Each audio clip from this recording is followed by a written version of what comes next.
Hey everyone, welcome to Stat Chasing Week 9. This is take 2. I accidentally muted myself the first time around. So if you listen to the first part of that, you'll can fast forward ahead to around 38 minutes when I accidentally muted myself. But let's do it all again. So I'm going to be running through some of the stats that I think are kind of the foundation of understanding what happened this past week. This is part of my process to help take in the research that everyone else does, what we can expect heading into week 10. So some of the stats that I'm looking at come from PFF, yards per route run, targets per route run. I think target per route run is a especially useful stat for tight ends. I also look at dropbacks and routes run per dropback to get a sense of how involved these pass catchers are. I also use PFF's elusive rating and breakaway percentage a little bit for some added running back context. RotoViz supplies stats for air yards and targets, target share and air yard share. Also, Josh Hermsmeyer's Whopper metric, which combines target share and air yard share into one metric tilted towards targets. That's especially useful for wide receivers. I also get ADOT, average depth of target, from RotoViz. That's great for understanding pass catching roles, what part of the field they tend to operate in, whether they're kind of shallow slot receivers or deep threats. Expected points is another RotoViz stat. That's especially useful for understanding running back workloads. It weights opportunities by the line of scrimmage, so it'll especially, like running backs who are getting touches near the goal line are going to have big expected point workloads. Goes beyond just kind of looking at carries and targets. I've also been looking at this weighted target per route run stat that Ben Gretsch created last week. This adds air yards to the targets per route run formula. I talk about this a fair amount in last week's Stat Chasing. If you're curious, I also highly recommend checking out Ben Gretsch's Stealing Signals from last week, where he dives into the weighted target per route run data throughout the course of the season. I'm going to be using it here primarily to identify instances where guys are seeing a lot of volume when they're actually out on the field, but maybe they're not out on the field for a full slate of routes. And I think that can be very helpful in situations where you have injuries, in situations where you have young players and roles are changing. You can see if someone's able to earn really high value targets in a limited role, that may translate to a bigger role. I also use Ben Gretsch's terms for the area of the field inside the 10-yard line, called the green zone, and touches inside the 10-yard line, called high-value touches, high-value carries, high-value targets, etc. That all comes from Ben Gretsch's work on Stealing Signals. And then snaps, that data comes from Pro Football Reference. A couple shout-outs to @ChangeCollege, who does timestamps for each team, and to @Sam Hoppin, who Sam Hoppin creates the charts that I'm going to share here. These charts, which I'll bring up now,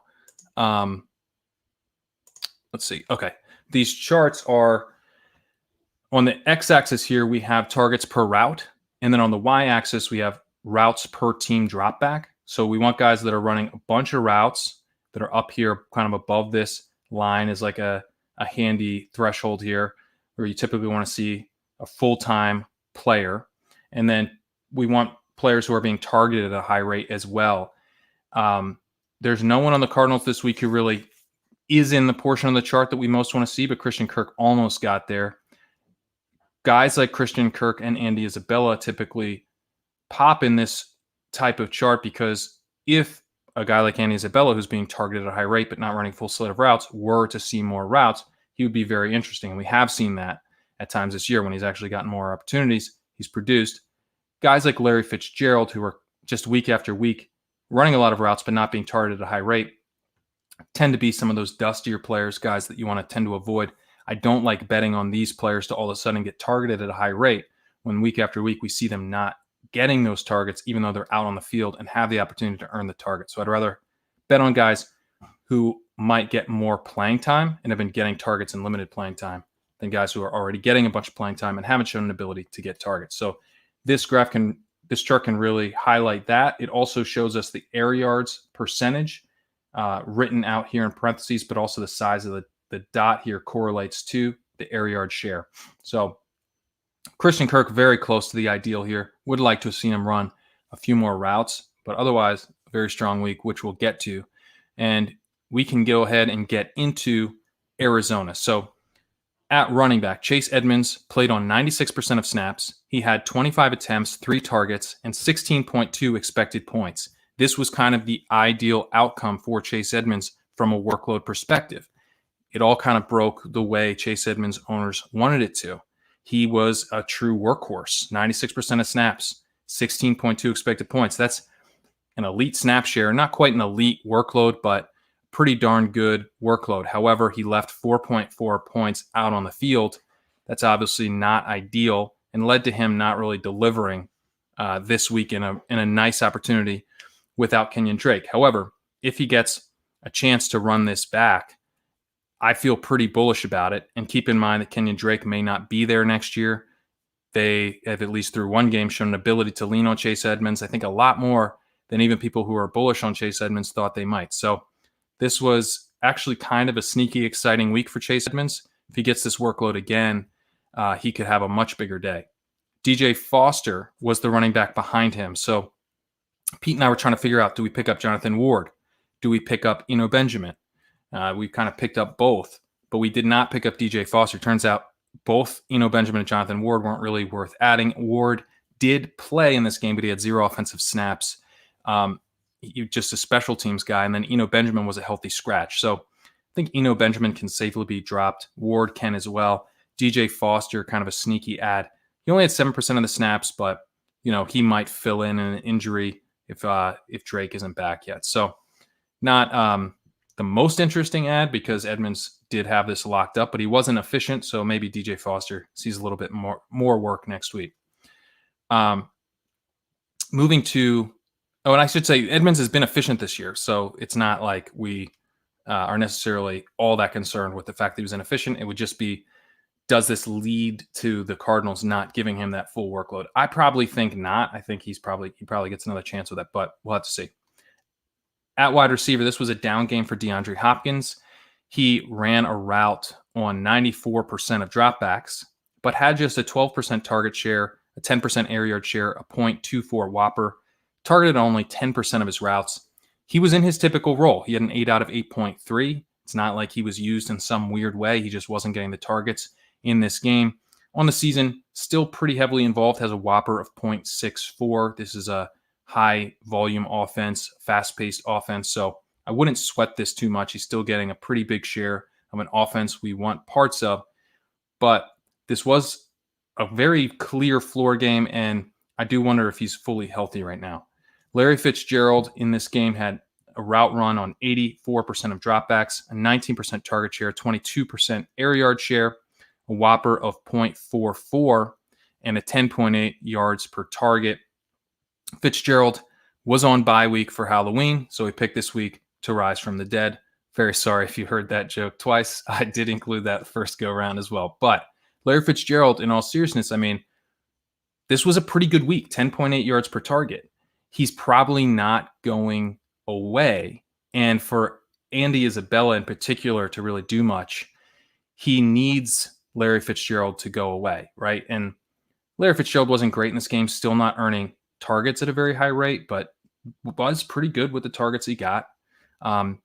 Andy Isabella in this game, he had a 12% target share and a 10% air yard share, but that's driven primarily by the fact that he was only out there running around on 41% of dropbacks.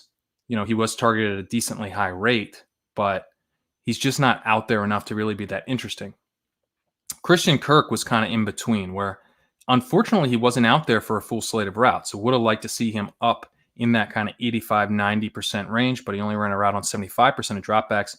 He did, though, have a really high rate of targets. He had 31% of the team's targets, 42% of the air yards this week, a whopper of .75, which is really nice. And he was awesome on his targets. He had a 20.5 yards per target, an 8 out of 13. So kind of in that role that we've seen him in, him being the deep threat in this offense, or one of the deep threats along with Isabella. And this is one of those spike weeks that his role really sets him up for each week. I think you're going to have to take the good with the bad here with Christian Kirk. We've seen him run really bad. We've seen him run hot. This week was nice because he ran really hot in the yards per target, but his volume actually spiked here too. So this was a bullish week more bullish than some of the other nice weeks we've seen out of Christian Kirk, because in addition to the yards per target being him running hot on that, he did actually have really nice underlying volume. So Christian Kirk starting to really trend in the right direction, but at the same time, just given that 8 out of 13, I think he's going to be a volatile player. He's probably going to let us down coming up here as well, but does have that spike week profile. At tight end, this is now a three-way split in terms of the routes run. Dan Arnold running around on 31% of dropbacks, Max Williams 22%, and Darrell Daniels 13%, a total of just 3 targets here. You can go ahead and ignore the tight end position in Atlanta or in Arizona. Moving to Atlanta, Todd Gurley had 62% of the snaps, 14 expected points, underperformed that by half a point. He went 19 for 53 on the ground. He took 2 targets and turned that into 2 receptions for 2 yards, but he did get in the end zone yet again, which is really salvaging his value this season. Obviously, Todd Gurley has not played all that well this year. However, neither has anyone else in this backfield. Brian Hill only had 27% of the snaps. He had a workload of 5.2 expected points, and he left 2.8 points of that on the field, was not efficient at all, really not pushing Gurley for additional work. Gurley had those 2 big mistakes. He had obviously the biggest of those being the accidental touchdown a couple weeks back, but looked like he might have been benched briefly in the game after that, but nothing like that this week. And in fact, Hill was the one who did not look like he was playing very well. So I think these roles are probably pretty safe. Gurley might be down more in that like 55% snap range next week where he kind of typically has been, but he's a touchdown or bust guy right now. Kadri Allison looks to have surpassed Ito Smith as the running back 3 here.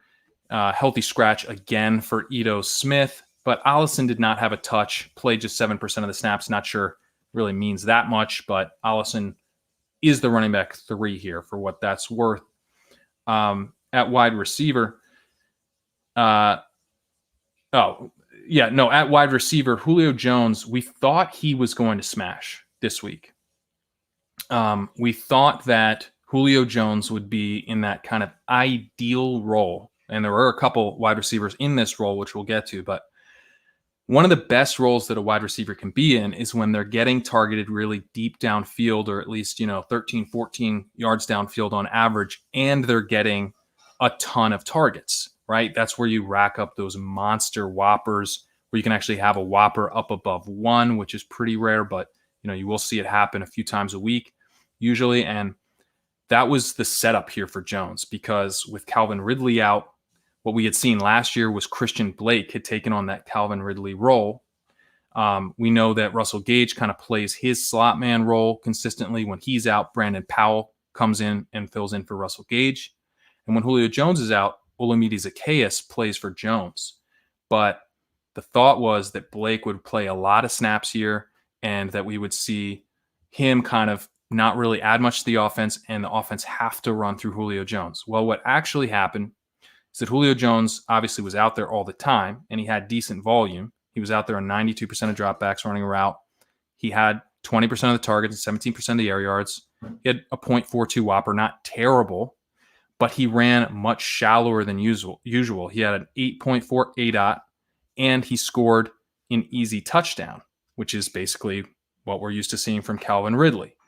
He was in the Calvin Ridley role in that shallower ADOT. That left someone else to fill in the Julio Jones role, and that was Olamide Zaccheaus. He was out there on 79% of dropbacks running a route. He had 17% of the targets, but 41% of the air yards because his ADOT was 24.2. He actually had a bigger whopper than Julio Jones at 0.55. He played awesome. He had a 20.6 yards per target, which led to a 3.43 yards per route run. Just a great game for Zaccheaus. Obviously, he's not as good as Julio. He's not going to consistently deliver this. He ran hot. He got a little lucky to have this big of a game. But I do think it was pretty sharp of the Falcons to take Zaccheaus and put him in Julio's role, where he's better at playing Julio than Blake has been at playing Ridley, and then take Julio Jones rather, and use him in that Calvin Ridley role. And obviously kind of got the best of both worlds here, because Julio Jones obviously much, much better than Christian Blake at playing that Calvin Ridley role. Zaccheaus really did show up and play a nice version of Julio Jones, at least for this week. Christian Blake, when he was out there, did play the Calvin Ridley role with an 8 out of 9.3. He ran a route on just 13% of dropbacks, though, so barely involved. He had a 9% target share and an 8% air yard share. Russell Gage kept on being Russell Gage. He was out running a route on 71% of dropbacks, 17% target share, 21% air yard share, a 0.41 Whopper, not bad. He's unexciting, but he is consistently involved. Hayden Hurst at tight end, he ran a route on 79% of dropbacks and had a pretty nice game. 27% targets per route run, which is an elite number for a tight end. A 0.56 weighted targets per route run, which is also kind of an elite number for a tight end. Target share of 23%. Only an 11% air yard share used pretty shallowly. And a 0.42 Whopper. Pretty good number for a tight end. So this was a good game for Hayden Hurst. Still doesn't look that strong on the season. 17% target per route run, 0.39 weighted target per route run, 0.33 Whopper. All those are fine-ish, but not great. The 17% target per route run is truly like mediocre.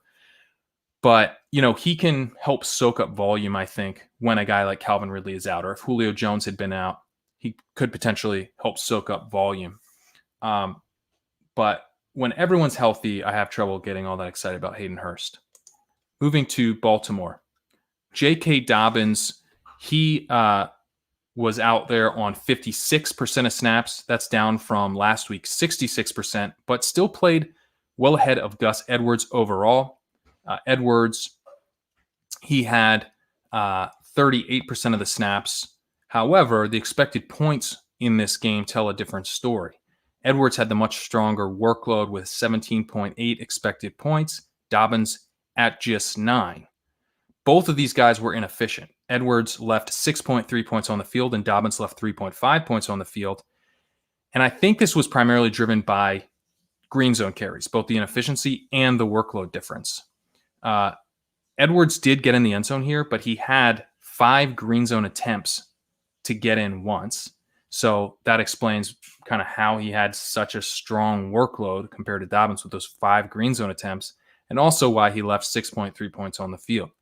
Now, obviously, you can only score once if you get in, if you get 3 chances to score from, a couple yards out. So that can sometimes skew the workload here. And I think the fact that Dobbins played ahead of Edwards in snaps is important to keep in mind. But Dobbins also did get a green zone attempt and didn't get in, which is, contributing to some of his inefficiency on the day. But inefficiency has not been a problem with Dobbins. Dobbins has been highly efficient this season among running backs with 40-plus attempts. Dobbins is 3rd in PFF's elusive rating and running back 3 in breakaway percentage. He's profiling like a potential superstar. He's making guys miss, and he is making long runs when he gets out in the open. So it's pretty exciting. This is an offense that, especially last year, we saw huge rushing efficiency, what they can deliver. And Dobbins looks like a guy who can really make the most of that. I think that this will eventually be his backfield. They're obviously not feeding him yet, but you could see the team move on from Mark Ingram after the season. And I think Dobbins is a pretty strong dynasty buy right now. At wide receiver, Marquise Brown ran a route on 97% of dropbacks. He had a 22% target share, a 52% air yard share, huge share of the air yards this week. A 0.69 Whopper, which is pretty strong. However, when you look at weighted targets per route run, he was much more in a mediocre range of 0.43. So this is a case where Whopper's telling us, hey, this guy's dominating his offense. But weighted target per route run is telling us that the offense isn't actually delivering him that much value on a per route basis, right? And I think this is because of what we know to be the case. The Ravens offense has been struggling a bit this season, and they need to get in a position where they can actually throw enough, where they can actually get someone who can keep up with them and is also fast-paced and not going to just try to slow the game down, go against the Colts. The Colts suck out a lot of the fantasy goodness from games. They want to play slow. And when I looked at their schedule, it was disappointing. They close out with the Patriots, the Titans, the Steelers, the Cowboys, the Browns, the Jaguars, the Giants, the Bengals. So it's a bunch of teams there where you could see them completely blowing them out, like the Cowboys, the Jags, the Giants. Like, these games could not even be close, and I don't really think Marquise Brown is going to get his in that type of game script. You could also see the Patriots really wanted to play slow. The Steelers, obviously, a tough matchup. That might actually be one of the better spots because they're at least two good teams. The Titans might be the best chance here for this offense to get right because, the Titans have played actually pretty fast this year, and the Titans look like they're a pretty decent team. So maybe that's our spot here, but overall, it does look like the offense could fail to hit its ceiling for really the entire regular season. And we also saw from the Titans last year that they wanted to take the ball away from Lamar Jackson and kind of run the ball down their throats. So hoping for that to be like a get right spot for the passing offense is maybe a little bit foolish. So anyway, I feel like, in the playoffs, these guys could maybe really click, but I don't really see the spot right now where this offense is going to balloon, and it's where the passing game is really going to balloon. Devin Duvernay here, I want to note he did run around on 55% of dropbacks, but was not targeted in this game, but clearly running way ahead of Miles Boykin, who ran around on just 28% of dropbacks. Miles Boykin also not heavily involved getting targets. He had just 4% of the targets, 5% of the air yards. I think he's kind of in that rotational, kind of off the bench wide receiver role right now. Willie Snead did have a pretty big role. He ran a route on 55% of dropbacks. He had a 17% target share, 22% air yard share, targeted on 25% of his routes. He had an 8 out of just 4.8, and he's almost operating a bit like a tight end in the offense, only out there, on 55% of dropbacks, being used very, very shallowly, but getting targeted at a high rate. I even sometimes on some of the targets think that it's been Mark Andrews who caught the ball when I see Willie Snead catch it.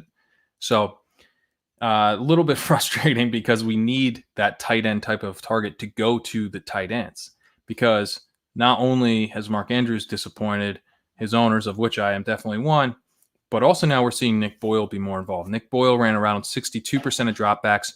He had 17% of the targets, 20% of the air yards, and was targeted on 22% of his routes, which is pretty nice. He had an ADOT of just 4.2, but actually ran more routes than Mark Andrews did in this game at 62%, where Mark Andrews was only running around a 55% of dropbacks. Mark Andrews also used pretty shallowly in this game at 8 out of just 3.6, which is kind of weird since Mark Andrews has typically been used much further downfield, usually has an ADOT around 10 or so, which is not typical of a tight end, but has been pretty consistent for Andrews. So this isn't a great sign to see him used more shallowly. It's obviously going to hurt in terms of the air yards. And, he's already kind of struggling to be out there for a full slate of routes all of a sudden. So a couple red flags here. Andrews was at least targeted at a very high rate this week. You see him on the chart here. This is a nice spot to see a player, but would like to see them obviously running more routes. So Andrews had a targets per route run of 31%. That allowed him to get a target share of 22% and an air yard share of 21%. Not bad considering how shallow he was, targeted on average, but he was not efficient again. And this has been something that's happened multiple weeks now, where Mark Andrews has had a really bad yards per target, 4.4 this week. Not good. However, we know Mark Andrews can be very, very efficient on a weekly basis. I'm not really all that concerned about yards per target. It's not a sticky stat. It's not something we want to put a lot of confidence in. There are some warning signs here with the underlying volume, but they're not like huge warning signs when we zoom out. When we zoom out, Mark Andrews has run a route on 75% of dropbacks this year. He's been targeted on 22% of his routes. He has an 8 out of 9.9. This still looks like an elite tight end profile. It's maybe not the like huge kind of George Kittle-esque profile that I thought we might get from Andrews this year, but as bad as tight end has been this year, I think that Andrews can still be pretty solid down the stretch. Obviously, the same schedule concerns that I noted for Marquise Brown, but especially in like tight end premium, there's just like less of a. He just needs less. He literally needs less receptions to get the same amount of points. So I'm thinking that the bar is a little bit lower with the positional need. So if I'm betting on one of the two here, I guess I'd bet on Mark Andrews over Marquise Brown. just assuming that I need less for Andrews to kind of get there. So moving to Buffalo, Zach Moss played on 56% of snaps. He had 9.4 expected points, played well with 3.4 points over expectation. He scored on his one green zone attempt. He also had 2 targets. Devin Singletary had 46% of the snaps. He had a workload of 8.2 expected points.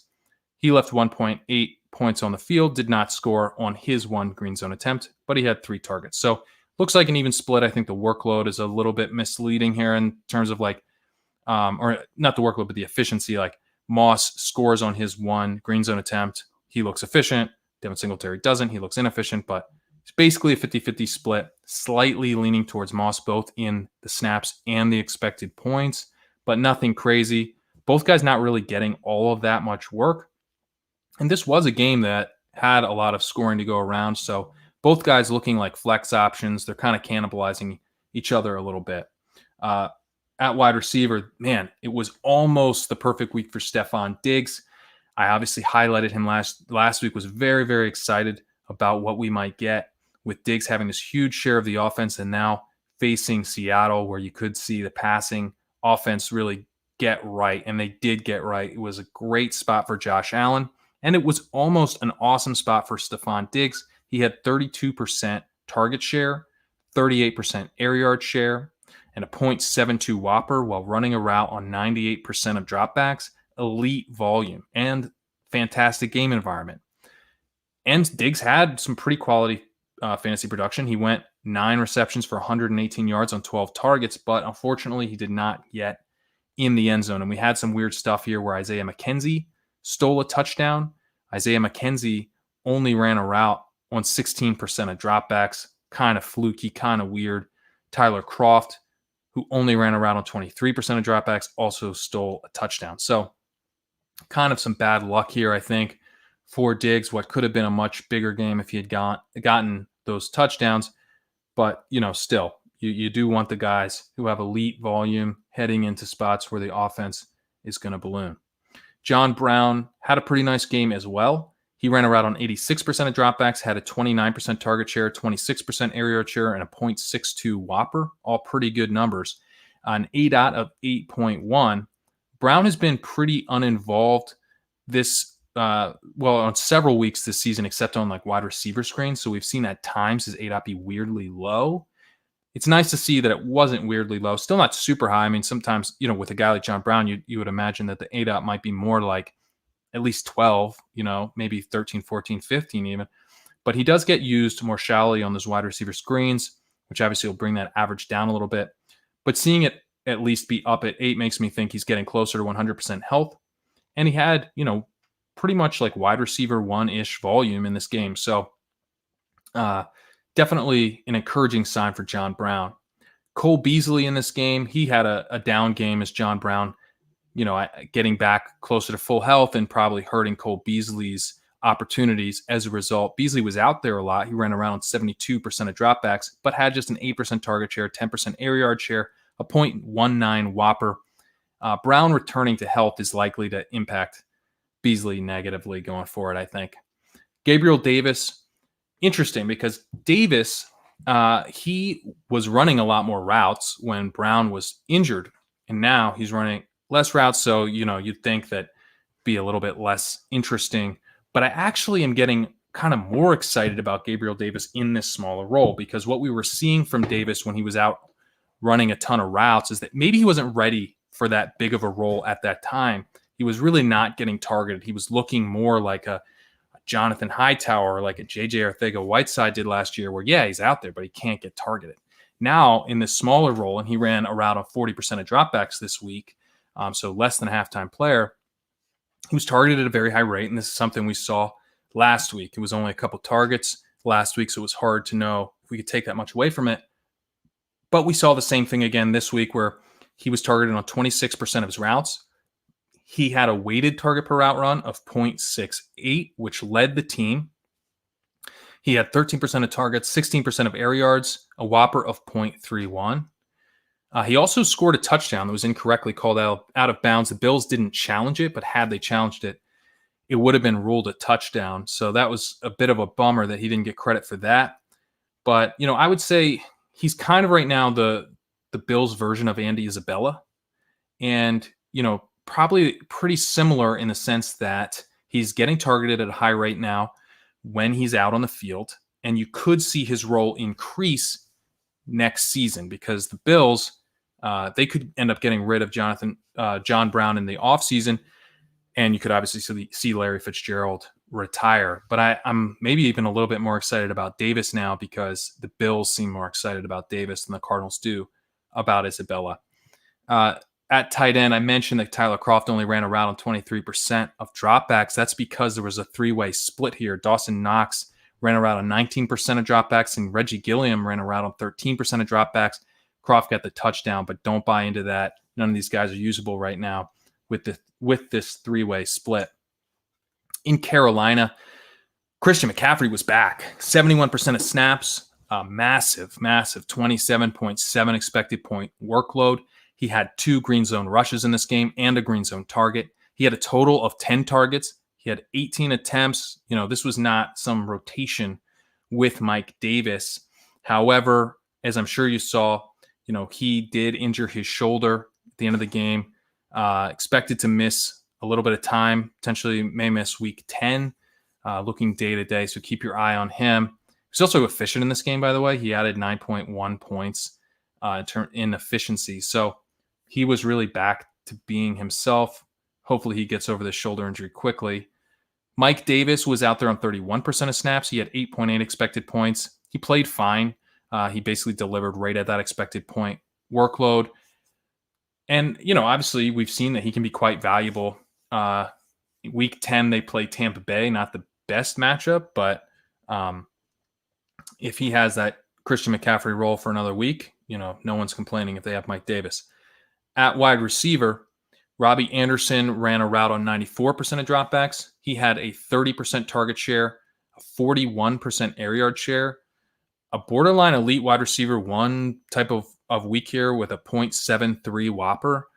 He did only go 9 for 57 in this game because his yards per target was just 5.3. So not a good week in terms of the per target efficiency, but that's not something we want to put a ton of value in.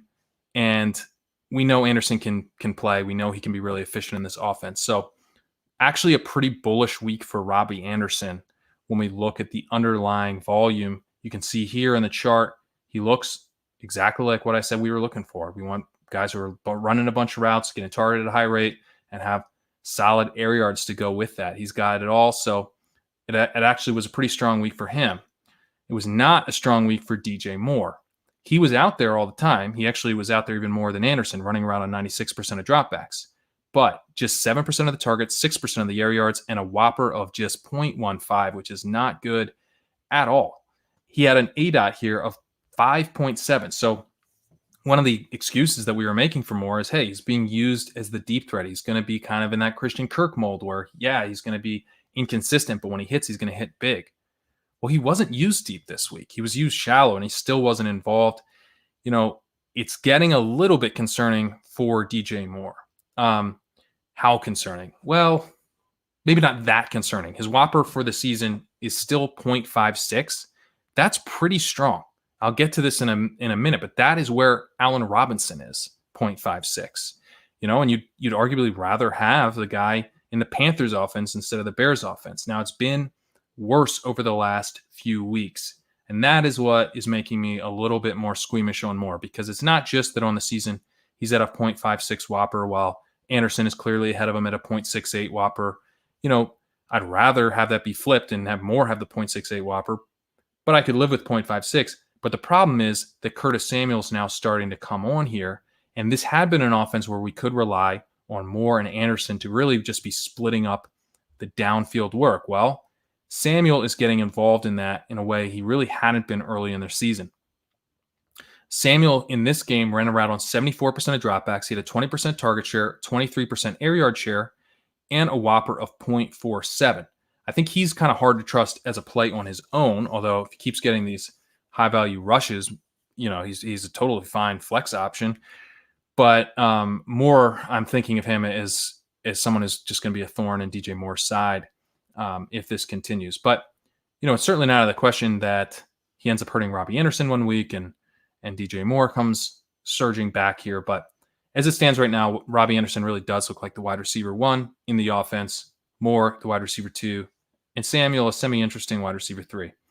Luckily, the tight end continues to add nothing to this offense, so it is at least consolidated to those 3 wide receivers. Ian Thomas ran around on 83% of dropbacks in this game, but had just 5% targets per route run.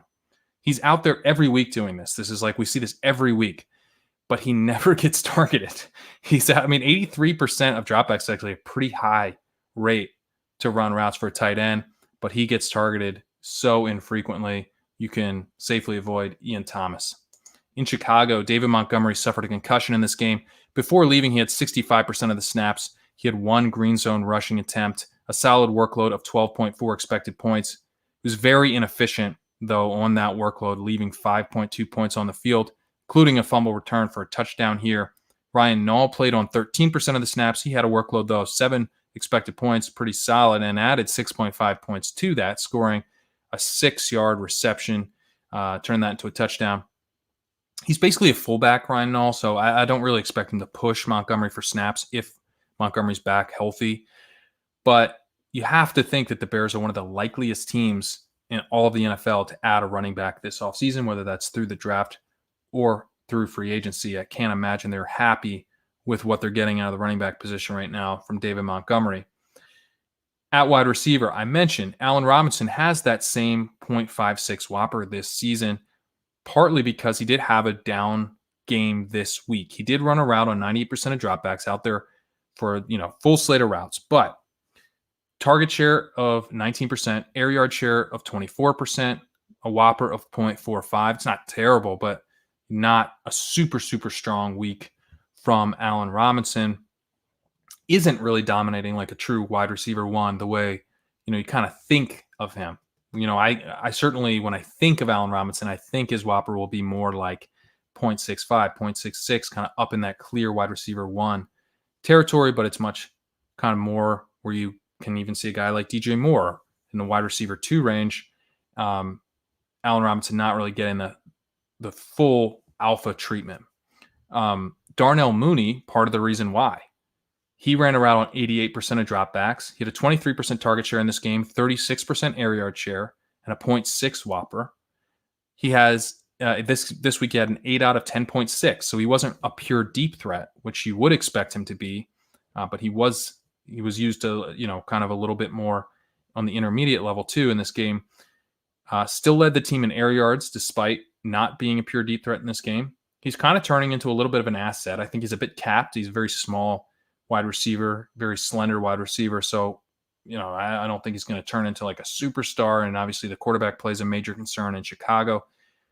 But, he's kind of interesting if you got him for free, which of course you did. No, I don't know what league you were in where you didn't get Darnell Mooney for free. So, yeah, he's kind of like a nice little find here. I think he's a very good real life player. And I've been impressed in how quickly he's become involved in this offense in a big way. Anthony Miller ran a route on 70% of dropbacks. He had a target share of 17%, an air yard share of 20%, and a whopper of 0.39. Does look like Chicago's base set now is no longer the 2 tight end sets. I don't know why they were doing that in the first place. They don't really have the tight end personnel to really justify that. And they do, in fact, have 3 good wide receivers. Maybe now that they really trust Mooney, they're running the 3 wide receiver set more with Anthony Miller out of the slot. And that's been good, I think, for the offense and obviously good for Anthony Miller. Jimmy Graham here ran a route on 66% of dropbacks. He had a 13% target share, a 4% air yard share, an 8 out of just 2.3, used extremely shallowly. He did catch a touchdown here, which is kind of his thing, but, 16% target per route run, not targeted at a high rate, not out there a ton, really kind of a touchdown-dependent dart throw type of guy. Cole Kmet here didn't get targeted in this game. He did run a route on 29% of dropbacks. He's kind of settled into the high 20s, low 30s the past couple weeks in the route run percentage. I think that's probably where he'll stick for now. Graham isn't falling flat on his face. He's still getting touchdowns, so I don't think there's going to be a changing of the guard, and Kmet is really just kind of a deep dynasty hold right now. Moving to Dallas, Ezekiel Elliott played 65% of the snaps in this game. He had an expected points workload of 13.1, but left 4.2 points on the field. Not a good game for Zeke. Tony Pollard had 32% of the snaps. He had a workload of 7.3 points. Didn't play great, left half a point on the field, but certainly much better than Zeke. Zeke wasn't fully healthy in this game, so that's possibly why he didn't play very well. But obviously, we've seen him make some pretty big errors the last few weeks. And on the season, he's being outplayed by Tony Pollard. In breakaway percentage, it's more that Zeke's just been really bad. Zeke is running back 52 in breakaway percentage on the season. Pollard running back 33. So Pollard hasn't been awesome there, but Zeke's been really bad. However, Pollard has been very elusive. Running back 4 in PFF's elusive rating. Zeke running back 35. The contract here basically dictates that Zeke plays ahead of Tony Pollard. But I do think at this point, if we were just going by who's played better this season, Pollard would be ahead of Zeke. So, it's probably not going to change, but maybe it should. At wide receiver, Amari Cooper ran a route on 88% of dropbacks, a 16% target share, 17% air yard share, 0.36 Whopper, and an 11 ADOT. Michael Gallup ran a route on 98% of dropbacks. He had a 19% target share, so more involved than Cooper this week. 22% air yard share, getting more air yards than Cooper this week, and therefore a 0.44 Whopper, more than Cooper's 0.36. CeeDee Lamb only ran a route on 67% of dropbacks. So keep in mind, Cooper was at 88%, Gallup at 98%, Lamb down at 67%. Big drop off from those two. However, he had 19% of the targets, same as Gallup. He had 37% of the air yards, far more than Gallup, for a Whopper of 0.55. He had a weighted targets per route run of 0.8, which is an elite number. Why is this guy not out there for a full slate of routes? I don't get why he's not being used. I can tell you who was playing instead of him. It's Cedric Wilson and Noah Brown. Those guys are getting mixed in, and Lamb is coming off the field to allow those guys to get on the field. I guess Cooper is a little bit. Gallup basically stays out there for every single route. But why is Gallup out there for every single route and Lamb is not? Why is, at this point, I think Lamb has earned the right to play just as much as Cooper has. And so would be really nice to see Lamb be able to be out there for, at least 75, 80% of routes. That would make a big difference. And I think he's earned that based on his ability to earn targets, and he's played really well on the targets that he's gotten. At tight end, Dalton Schultz continues to be involved here. He ran a route on 90% of dropbacks, which is really high for a tight end. 19% target share and a 17% air yard share. Not targeted at a high rate, just 13%. So, not necessarily a great play. But the fact that he's out there just that often is pretty rare, and you could probably do worse than starting Dalton Schultz given the state of tight end this year. But, the fact that he is out there a lot, clearly a pass-catching option, it just kind of further dilutes this passing game, this receiving game tree. So not necessarily a great thing for Cooper, Gallup, and Lamb owners that Schultz is out there this much, on top of the fact that they're already competing with each other, and we have Noah Brown and Cedric Wilson being mixed in. Moving to Denver, Melvin Gordon had 60% of the snaps, 8.2 expected points, but left 5.9 points on the field on an 8.2 expected point workload. Really rough day for Melvin Gordon. Phillip Lindsay, he had 38% of the snaps, 4.5 expected points. He left 0.8 points on the field, so didn't play great, but certainly much better than Melvin Gordon did. There were 0 green zone opportunities for this entire backfield, so not much value to go around here. However, given that Gordon looks like the more ineffective running back and the one who's going to get more work, there just isn't much value here if both guys are healthy. At wide receiver, Jerry Jeudy had a really, really bullish week. He ran around on 89% of dropbacks. He had 31% of the targets, 44% of the air yards. He had a Whopper of 0.77, really strong. Weighted targets per route run of 0.74, also very strong. Kind of the dominant wide receiver one in this offense this week. And he delivered on that volume with the yards per target of 10.4. He had an ADOT of 13.8 this week. So he was involved downfield and not just underneath. This is something we did see the week prior as well, where he got a bunch of air yards. But with Tim Patrick coming back, it wasn't clear if he would be able to maintain that role or if he would kind of be more of a slot guy. He did maintain that role, and he delivered on that role this week. Really bullish for him. Obviously, he's not going to play the Falcons every week, but it is nice to know that this is in Judy's range of outcomes. Even just from like a prospect kind of player profile perspective, it was thought that maybe Judy might be kind of more of a slot guy at the next level. To see him dominating downfield like this is pretty exciting for his long-term prospects. Tim Patrick, as I mentioned, was back. He ran a route on 84% of dropbacks. He had a 20% target share and a 22% air yard share and a 0.45 whopper, so decently involved. KJ Hamler ran a route on 75% of dropbacks. He had a 0.5 whopper, so he's actually a little bit more involved than Tim Patrick. And more importantly, he finally passed Deshaun Hamilton this week.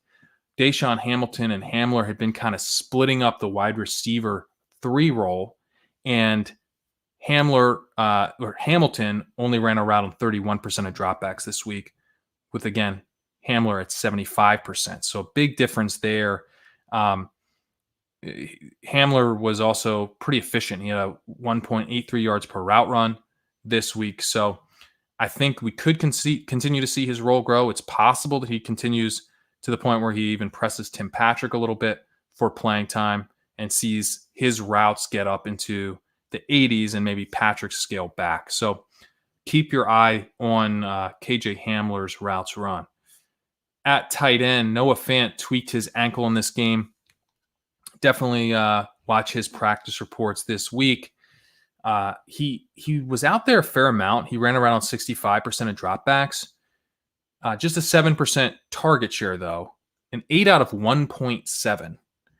And an 8% target per route run. So not right in this game. I honestly think, like, as a Fant owner, I'd rather have him sit a week and get back to full health. If you remember, like, when he came back at first last time, he clearly wasn't healthy and kind of fought through it and was a bit more of a decoy. So I'd rather have him sit out so I don't have to deal with that. And if that happens, we get a week out of Davis Maddox's favorite player in the whole wide world, Albert Okwuegbunam, who has looked pretty good when he's been able to get out there, not targeted really at a high rate this week, but I do think he would be interesting if Noah Fant were to sit out a week. Moving to Detroit, DeAndre Swift had 40% of the snaps here. He had 1 green zone rush and 1 green zone target, which helped him get a healthy workload of 15.1 expected points. He did leave 2.4 points on the field, however. Adrian Peterson had 27% of the snaps. He had 2 green zone rushes and also a very healthy workload of 15.2 expected points. However, Peterson was much worse than Swift, leaving 7.9 points on the field. Really bad week for Adrian Peterson. It's unclear why he's playing so heavily in the first place. Kerrane Johnson also pretty involved, actually more involved than Peterson. Played on 33% of the snaps, but had a much smaller workload, 6 expected points. And he was actually more efficient, most efficient of all the running backs this week, adding 3.5 points. Something we've kind of seen a few weeks now from Kerrane Johnson, that he's involved right around this 30% of the snaps. This is not helping things for DeAndre Swift owners. And obviously Peterson is probably the biggest problem for DeAndre Swift owners. I think that we probably need Patricia to be fired before Adrian Peterson stops getting significant work. That probably will happen at some point, I think. Maybe it might take, though, until the end of the season. And Peterson's probably going to be elsewhere regardless of what happens with Patricia. So getting a little bit frustrating with Peterson. He is running back 55 of 56 qualifying running backs this season in elusive rating. He is running back 23 in breakaway percentage. There's really no reason that he should be getting this time. Swift is running back 47 in elusive rating, so actually not that great. But he's running back 5 in breakaway percentage and is really adding some pop to this rushing game. And he's been pretty good on the goal line as well. And he's a pretty good receiver. So I don't get why they're not using Swift more. But, I think that long term and potentially medium to long term, depending on what happens with Patricia, then Swift does look like he could be a true star. Like if you just look at the way this broke out, he had 15.1 expected points on just 40% of the snaps. If he were to get some of the Adrian Peterson type snaps, some of that role, you could see him pretty easily getting above 20 expected points in a lot of weeks with only like a 60% snap rate, 65% snap rate. I don't think Swift needs to get up to like the 75, 80, 85% snap rate to become an elite running back. And you don't tend to see that all that often. You often need guys to be dominating their backfields to be an elite running back. But there's another mold like Aaron Jones and Alvin Kamara that I think Swift may ultimately end up falling into, where you can get a lot of high value touches with not all of the snaps. And that can actually be a pretty valuable place to be because maybe you're protected from injury a little bit if you're seeding some of those lower value touches. At wide receiver, Marvin Jones ran a route on 100% of dropbacks, but had just 9% of targets, an air yard share of just 11%, a weighted target per route run here of just 0.19. Jones looks done. I really do think Marvin Jones is pretty much done at this point. Marvin Hall, he was actually maybe adding something to the offense. Obviously, not going to be able to replace Kenny Golladay, who I think is a true star, but he was certainly, I think, someone the defense had to respect a bit more than Jones. Hall ran a route on 75% of dropbacks. He had an 11% target share, a 29% air yard share because he was used in that deep threat kind of Kenny Golladay role with an 8 out of 15.8. A weighted target per route run here of 0.41, which is not terrible. It's not great, not terrible. Hall was not very good on his targets, just 5.6 yards per target. This role is interesting enough that if Stafford gets cleared from the concussion protocol, suffered a concussion in this game, then Hall could be kind of in the mix for like a spike week. But more importantly, I think he's helping to open up things underneath for other players. It's hard to open up stuff for Marvin Jones because he's Marvin Jones, but Danny Amendola did benefit from this. He ran around 75% of dropbacks. He had a target share of 23%, an air yard share of 17%, pretty decent whopper of 0.46, soaking up some of that underneath volume. Quintus Cephas also surprisingly involved in this game, ran around on 42% of dropbacks, not really involved in the targets, but did want to point out that he's out there a bit more.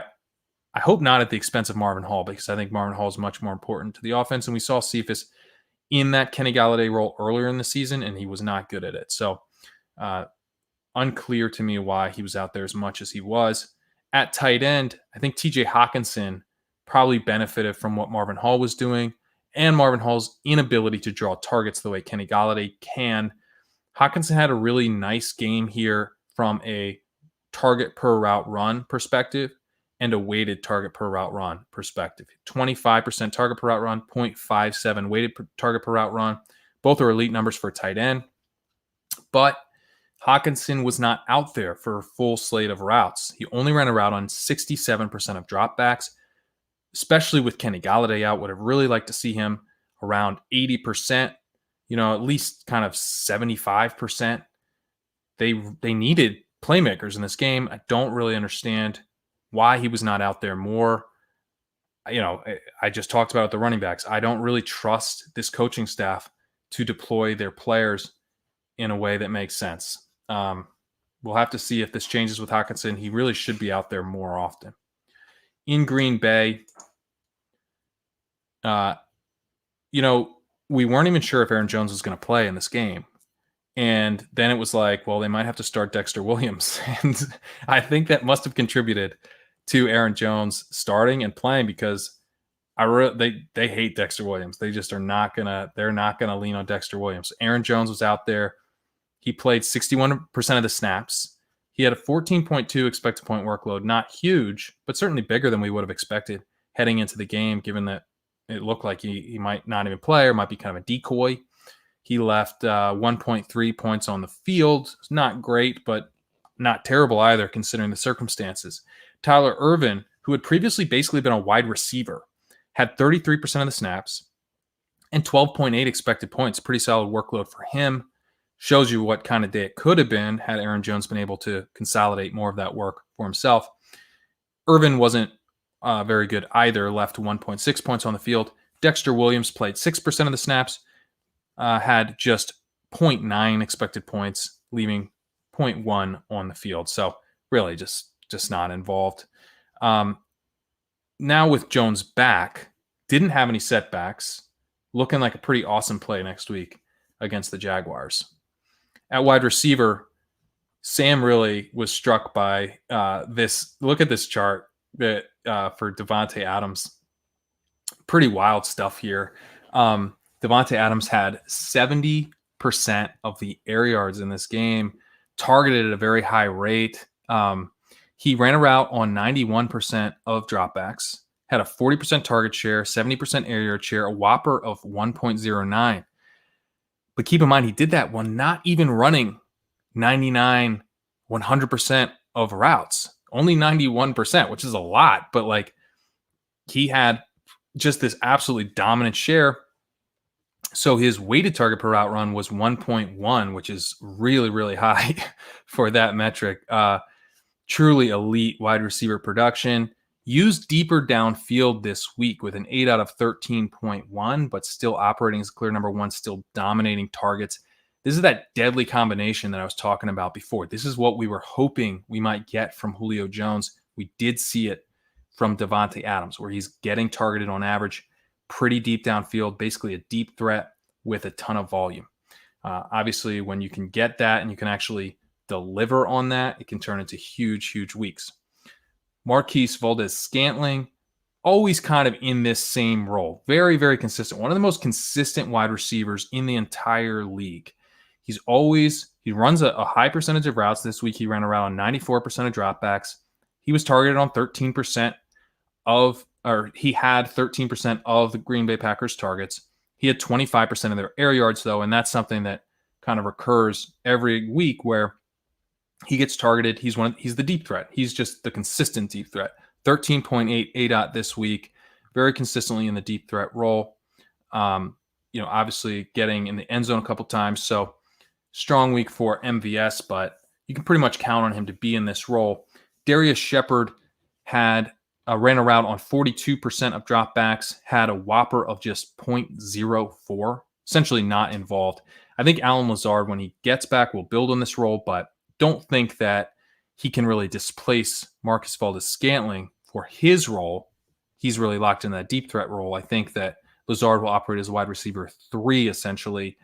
Davante Adams going to soak up so much of that intermediate volume and some of that deep volume. It's going to be hard for Lazard to really add any value, even when he's back. And we're seeing the same dynamic at the tight end position play out, where Robert Tonyan, he ran around on 55% of dropbacks, but was targeted on just 6% of his routes. And 55% of dropbacks is not a ton. Jay Sternberger and Mercedes Lewis each ran a route on 24% of dropbacks. So we're seeing a 3-way split here now with Adams soaking up a ton of volume. Obviously, 6% is really low because Davante Adams was seeing such a high percentage of the targets. When you get a wide receiver seeing 40% of the targets, that's going to suck target share away from everybody else. But, we want to see Tonyan at like 20, 22%, right? For him to be delivering consistent startable value, and he's nowhere near that, and he's seeding routes to other guys. So Tonyan becoming increasingly hard to start on a weekly basis. Moving to Houston, David Johnson was knocked out of this game with a concussion.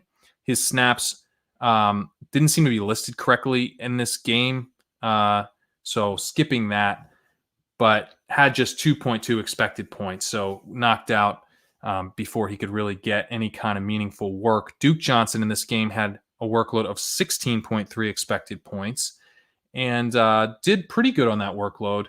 Had 1 fantasy point over expectation, scored a 1-yard rush. I believe he had a fumble, though, in this game. No expected points for any other running backs. So if David Johnson ends up missing, Duke Johnson could operate as a workhorse against Cleveland in Week 10. Remains to be seen if they'll lean on him with a full week to prepare, but my thinking is that they probably will. he would be an interesting start if David Johnson ends up missing the week. At wide receiver, I kind of feel like I owe Brandon Cooks an apology. I've not been down on him on this show, and I've actually played him plenty in DFS and stuff this year. I played him this past week.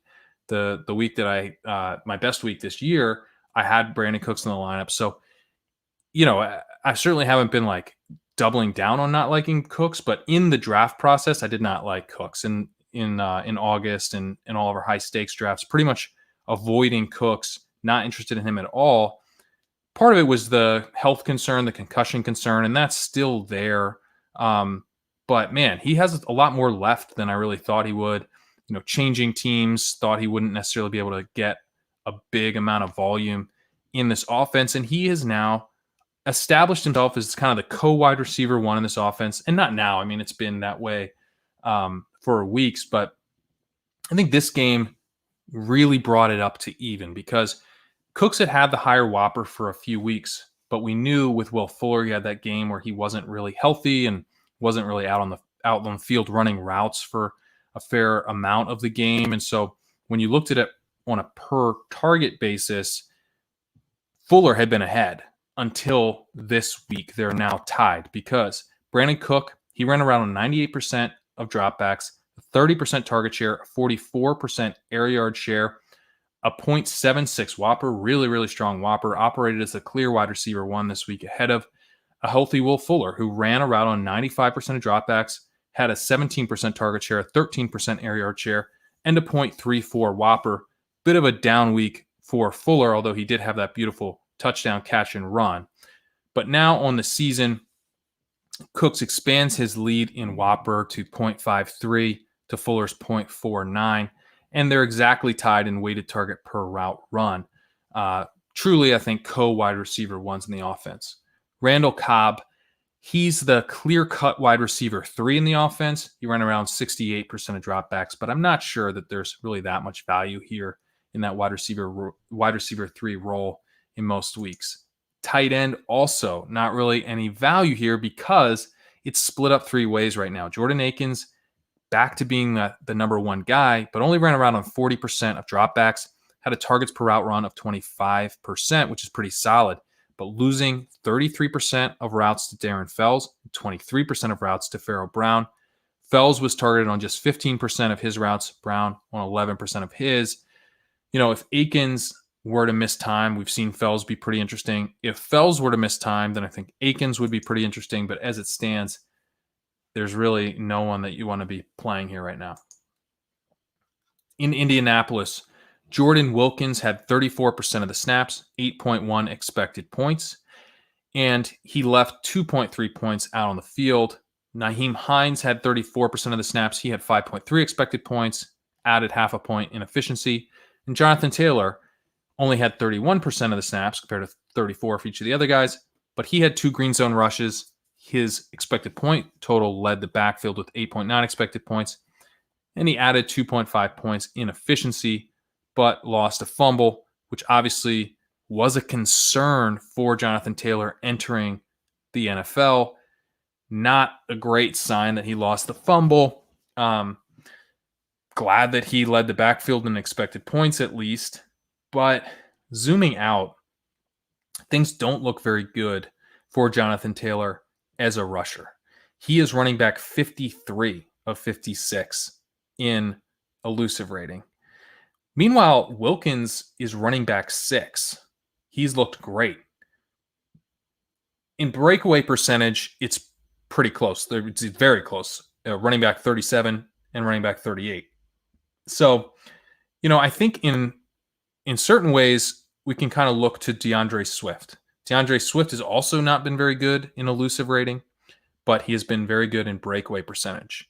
And he's been, I think if Taylor had a couple more, or even just 1 or 2 long runs and gotten in the end zone a few more times, I think our perception of him would be a bit different. Keep in mind that Jonathan Taylor has also been pretty good as a receiver, which was a concern entering the NFL as well. He has a yards per route run of 1.7, which is pretty solid. So I know there's been some Trent Richardson comps thrown around. I get why that's being said, but I would say to me, he's kind of profiling more like Joe Mixon did as a rookie. Joe Mixon finished his rookie season with an elusive rating of just 25.7. Taylor's now at 20.1. Both of those are pretty bad. But Mixon had a yards per route run of 1.83. Again, Taylor is at 1.7. And I think like Mixon, it might take a few years for Taylor to be kind of the clear-cut lead running back that's getting all of the work. Because Wilkins under contract next year, Hines under contract next year. So it's probably going to take a little bit for Taylor to be what we were hoping he'd be, but I don't think it makes sense to kind of just throw in the towel on him as like a player eval perspective. I mean, like I said, DeAndre Swift in elusive rating is at 25.9, not all that much higher than where Taylor is, and we're very excited about DeAndre Swift because of the long run. So keep the faith with Jonathan Taylor. I definitely would jump over to DeAndre Swift if that was on the table for some reason. I doubt it is at this point, but and that's because I think he has just such a clearer path to, Adrian Peterson being out of town and him playing well ahead of Kerrane Johnson next year. Whereas I do worry now that Jonathan Taylor's going to be in a committee even into 2021. Moving to wide receiver, Marcus Johnson ran around on 86% of dropbacks. He had an 18% target share, a 38% air yard share, a whopper of 0.52, which is pretty good. He was targeted on average 15 yards downfield. Had 7 targets, 105 air yards, turned into 2 receptions for 14 yards. Not a good game for Marcus Johnson in terms of actually converting his opportunity. Michael Pittman ran around on 84% of dropbacks. He had an 18% target share, a 39% air yard share, a 0.53 whopper. Also a deep ADOT of 15.4. He had 7 targets and 108 air yards, became 4 for 56. Zach Pascal played behind these guys, and at times he had operated as the wide receiver 1 this year, but looking like maybe that's not going to be the case anymore. He only ran around on 66% of dropbacks. He had a 15% target share. He had a 10% air yard share. He had a 0.3 whopper. Targeted much more shallowly at a 4.8 ADOT. Now T.Y. Hilton looks like he might be back, so things are going to get even messier here. Not very excited about playing any of these Colts wide receivers, and I'm not very excited about playing any of their tight ends either. Trey Burton ran around on 52% of dropbacks. He had a 9% target per route run, though, not really heavily involved. That could change with Jack Doyle suffering a concussion. Jack Doyle ran around on 25% of dropbacks. If he misses, that'll make Burton more interesting. Maybe Burton can get up and run more like 60, 70% of dropbacks. But Mo Alley-Cox is also involved. He ran around on 36% of dropbacks and was more heavily targeted with a 19% target per route run. I think Mo Alley-Cox is the most interesting of these players. He's the guy I would like to see out there running 65, 70% of dropbacks, running around on that. And I don't think it's going to happen. I think Trey Burton, they're a little bit higher on him. He's probably the guy that stands to gain the most if Jack Doyle ends up missing next week. In Jacksonville, James Robinson played 72% of the snaps. He had an expected points workload of 17.4 points. It's pretty solid, kind of in that running back 1, but not quite elite workload. He left 1.5 points on the field. He converted from 1 yard out on his only green zone attempt. Chris Thompson played 28% of the snaps. He had 6.1 expected points. He added 1.7 points to that inefficiency. Those 6.1 points are meaningful and are what prevented Robinson from really having an elite workload. Robinson had a really nice game before the bye, but Chris Thompson was out in that game. And what you saw here is that the Jaguars went down by 11 in the third quarter, and Thompson had a lot more opportunities after that. Robinson gets used as a receiver, but he can be replaced by long stretches if Thompson gets used in kind of catch-up mode. And this is obviously going to be a bad thing for a player on the Jaguars. On a team that's bad like this, he's truly game script dependent. The Jaguars can't fall into these comeback mode situations because then for whatever reason, they just throw Chris Thompson out there the whole time. I don't really get why you have a better running back who can also catch passes. It makes no sense to me to put Chris Thompson out. I don't really think Chris Thompson is like some noted pass blocker or anything even. So it doesn't really make sense, but you can't really count on rational coaching. Something we need to take note of. Anytime the Jaguars look like they could fall down by 10 plus points, we could see Robinson being off the field quite a bit more. At wide receiver, DJ Chark, man, look at this. Look at him on the chart here. Looks great. He's back. Jake Luton, I think, really was a good thing for DJ Chark this week. Chark had his highest Whopper of the season this year. He went 7 for 146 and a touchdown. He ran around on 95% of dropbacks, had a 32% target share, a 53% air yard share, an elite 0.85 Whopper, which, as I mentioned, was a season high, an elite 0.88 weighted targets per route run, getting targeted at a really high rate. He was in that role that I talked about with Devontae Adams, the role that we hoped for with Julio Jones. We got it from DJ Chark. Deep threat with volume, an 8 out of 14.3 paired with 12 targets. That's going to yield fantasy goodness, and we got it here. The problem is that as we move forward, what can we expect? He gets probably Jair Alexander next week, who's coming back from a concussion. If Jair Alexander plays, that could be a problem for DJ Chark. He then gets the Steelers the following week, so this whole offense could cool off against the Steelers. We are not sure what we can expect from Jake Luton. Was this just kind of a weird spike week debut, or can Luton keep up this play, which I think really brought up the value of the whole offense here in week 9. I also think that Chark may have benefited from Laviska Shenault, a little bit from Laviska Shenault missing this game. Shenault left with a hamstring injury, only ran around 20% of dropbacks. He's now questionable for week 10. Tough break here for Shenault and Shenault owners to have him miss here just when the offense is kind of picking up a little bit. Hopefully he gets back in week 10. I don't think that Shenault is going to make a huge difference on Chark because they do play somewhat different roles. I think they both can probably get theirs if Luton is bringing this value to the offense that he did here in week 9. Keelan Cole ran around on 88% of dropbacks, but just a 5% target share and a 13% air yard share. He had a 20.5 ADOT. This has happened a couple times where Keelan Cole's ADOT spikes. I'm not sure what to make of it. The previous times it's just kind of gone away. He's been back to that like slot wide receiver type of usage where he's down around like 9 or whatever. I expect that will happen again, but yeah, this is a couple times now we've seen his ADOT spike unexpectedly.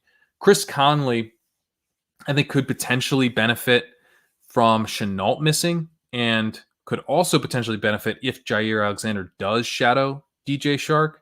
He ran around on 71% of dropbacks. He had 21% of the targets, 13% of the air yards, a Whopper of 0.41, which is pretty solid, but a 0.58 weighted target per route run, which is pretty good. So I don't know. Keep him in mind if things kind of break right to where the offense could end up running a bit more through Chris Conley than it really ought to. At tight end, Tyler Eifert also had kind of a interesting game from a target per route run perspective. He had a 20% target per route run. Could potentially benefit if Shenault misses time, getting some of that underneath stuff potentially. However, Tyler Eifert only ran a route on 49% of dropbacks, and James O'Shaughnessy was out there for 32% of dropbacks. So Eifert in a bit of a tight end committee here. Not someone I'd really want to take a flyer on if I could avoid it at all. In Kansas City, Clyde Edwards-Helaire had 40% of snaps, 9.7 expected points. He had 2.7 additional points in efficiency. Le'Veon Bell played on 31% of snaps, just 3.6 expected points, left 2.3 points on the field. So not good from Le'Veon Bell. Darrell Williams had 29% of the snaps, got just 1.3 expected points, but we don't need this. We don't need Darrell Williams taking 29% of the snaps. This is a Lions situation all of a sudden where we've got, Clyde Edwards-Helaire playing the talented rookie. We've got Le'Veon Bell playing the dusted veteran. We've got Darrell Williams playing the guy we want to go away in the Kerrane Johnson role. And even though he didn't get a ton of work in this game, we've seen this with Johnson, where a lot of times he takes 30% of the snaps, doesn't really mean anything. He doesn't really get many touches on those snaps, many opportunities. But then all of a sudden he steals a touchdown, and it really matters. So don't want to see Darrell Williams involved like this. This was a competitive game, so I'm not sure why Darrell Williams was so involved. Didn't they bring in Bell to replace Williams? It's concerning, and it makes everyone here tougher to play. I think Edwards-Helaire is the guy kind of have to hold your nose and just keep playing. I would not be playing Le'Veon Bell with Darrell Williams so heavily involved. Of course, he could fall into the end zone and pay off that way, but it's pretty tough with this three-way split at the moment. At wide receiver, Tyreek Hill. Man, this was one of those Tyreek Hill spike weeks. Really nice for his owners. 41% target share, 66% air yard share. Truly elite whopper of 1.07. Ran a route on 94% of dropbacks. Demarcus Robinson here, were his numbers bad this week because Tyreek Hill soaked up all the volume, or is Demarcus Robinson just bad? I kind of actually lean towards the latter. Robinson had a route on 81% of dropbacks, 7% target share, 8% air yard share, a whopper of just 0.16. Mecole Hardman getting more consistently involved here. Nice to see. 68% routes run, target share of 9%, 13% of the air yards. Not a huge volume day, but at least getting out there more. Although Sammy Watkins coming back, not sure what the roles are going to be once that happens. Probably Hardman does not play ahead of Demarcus Robinson would be my guess, but we'll have to see. He is at least playing ahead of Byron Pringle, who only ran around on 32% of dropbacks this week. Travis Kelce. Man, Travis Kelce is a beast. He had a 32% target per route run in this game. Absolutely elite number for a tight end. A 6.66 weighted target per route run. Absolutely elite number for a tight end. A whopper of 0.54. Absolutely elite number for a tight end. So great game for Travis Kelce. Ran around 81% of dropbacks. He's smashing this year in a year where tight ends are extremely hard to find. Everyone who drafted Travis Kelce is very happy. We drafted him in the Fantasy Football World Series, where it only lasts from week 9 through 12. And people made fun of us because he has a week 10 bye, but I'm happy. I'm happy we got him. You can't take away the fact that we have the best tight end in the game right now in a tight end premium format. Very few people know that's tight end premium. Moving to the Raiders, Josh Jacobs had 56% of the snaps in this game, 9.4 expected points, 4.1 points added to that with efficiency, so he played well, but the workload is a lot smaller than we would have wanted here. Devontae Booker, a big part of the reason for that, played 26% of the snaps, 3.6 expected points, 9.2 points added with efficiency. He had that really nice touchdown run where he got to the corner. Looked pretty good out there. The numbers back it up. Jalen Richard had 18% of the snaps, 1.9 expected points, added 1.3 points in efficiency. So all three of the running backs played well. And this is frustrating for Josh Jacobs owners, right? Because this should have been a smash spot. Like, it's a competitive game environment that the Raiders actually ultimately ended up winning. But the Raiders are committed to slowing the game down, and they're committed to splitting up their backfield. And I don't think either of those things is going to change for a while. John Gruden is going to be there forever, and he wants to play slow, and he really seems to like this split backfield. So we saw that Jacobs can get a ceiling. Like he opened the season very strong against the Panthers, but he's like game script dependent, and he's still going to fail in some of the right game scripts. So it's frustrating. Like James Robinson's game script dependent, but when he gets in those right game scripts, he's going to hit because he doesn't have another guy that he has to worry about. The only guy he has to worry about is the Jalen Richard type guy, Chris Thompson. He doesn't have a Devontae Booker that he also has to worry about coming in and stealing a really long touchdown from him, right? So Josh Jacobs is someone that, you really have to be careful about in DFS, and you really, I think, if you can move off of him in Dynasty, I would. I think at this point, we've seen enough to know what we're going to get from Josh Jacobs. Like, is he good David Montgomery?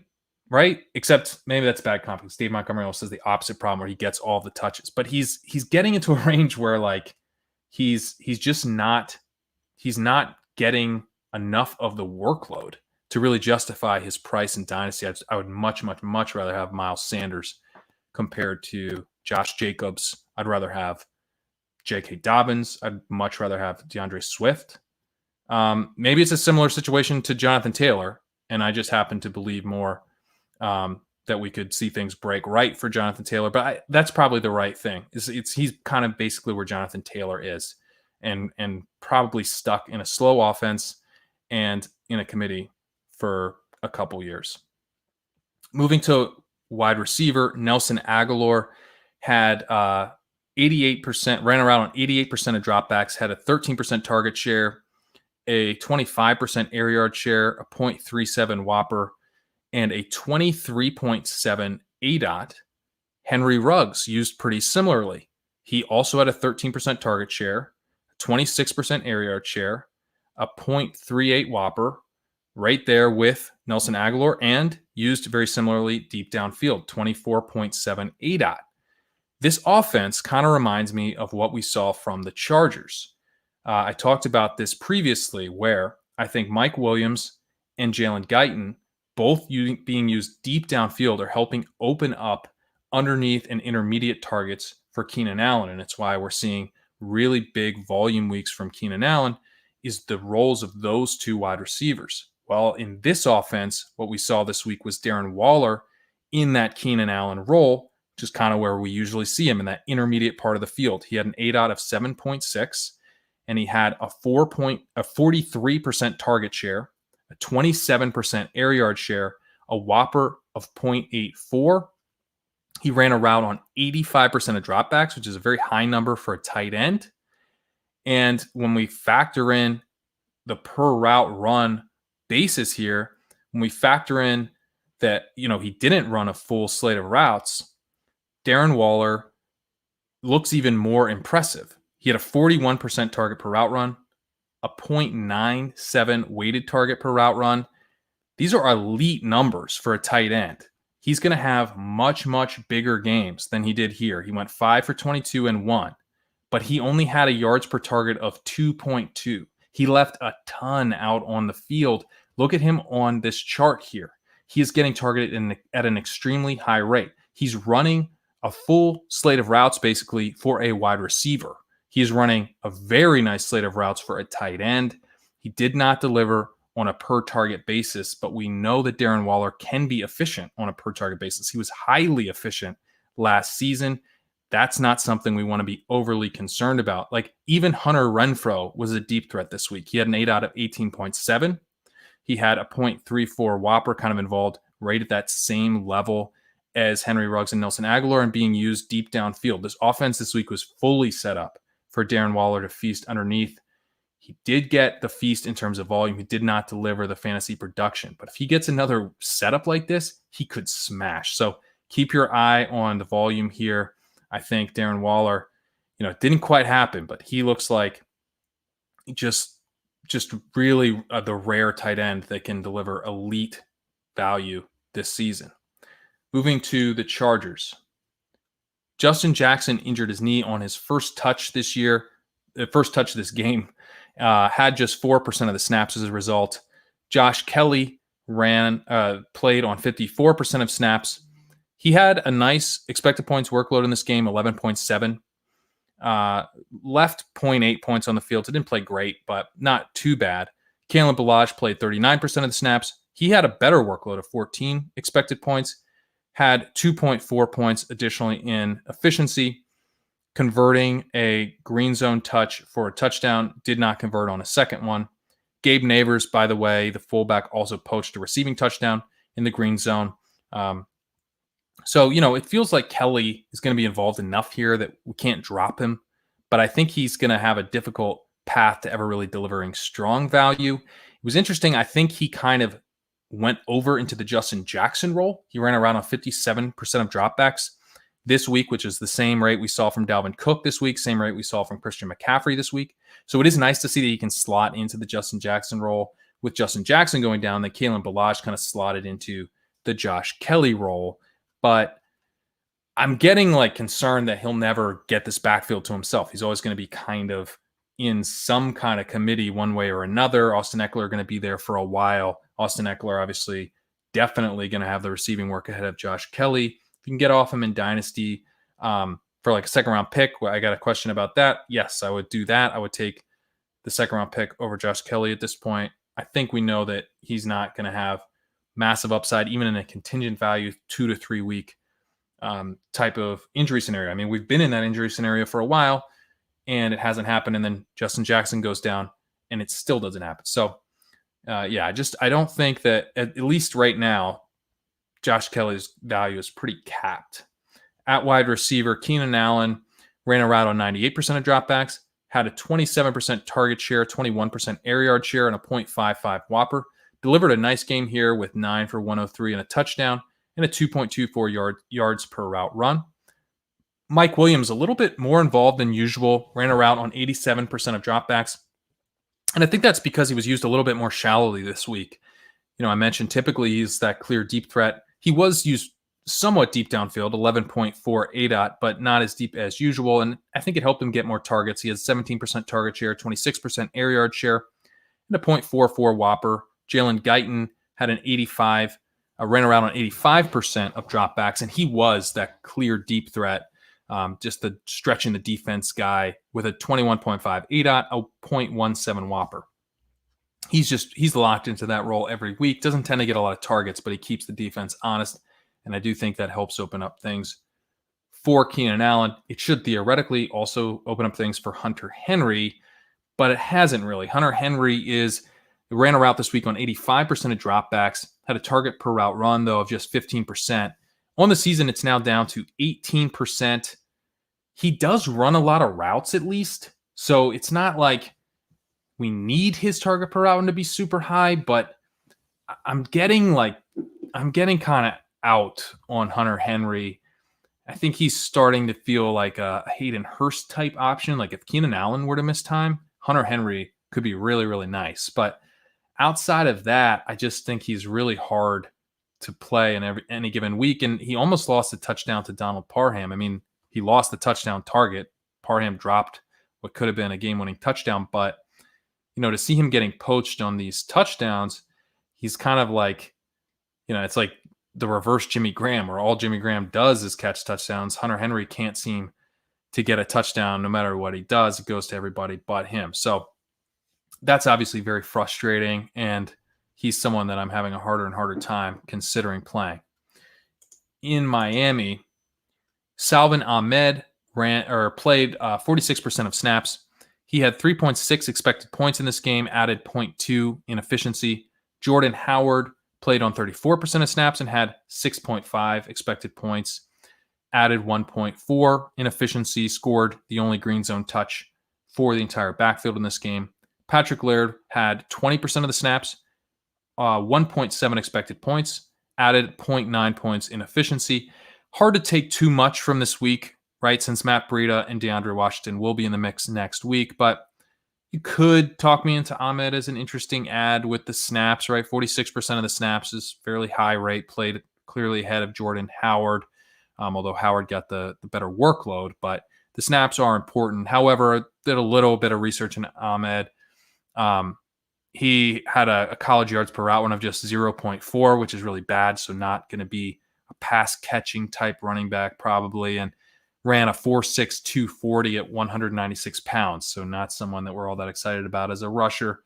Probably a pass for me, maybe a $1-2 ad if there's not much available. At wide receiver, Preston Williams was carted off in this game, and he could miss the rest of the year.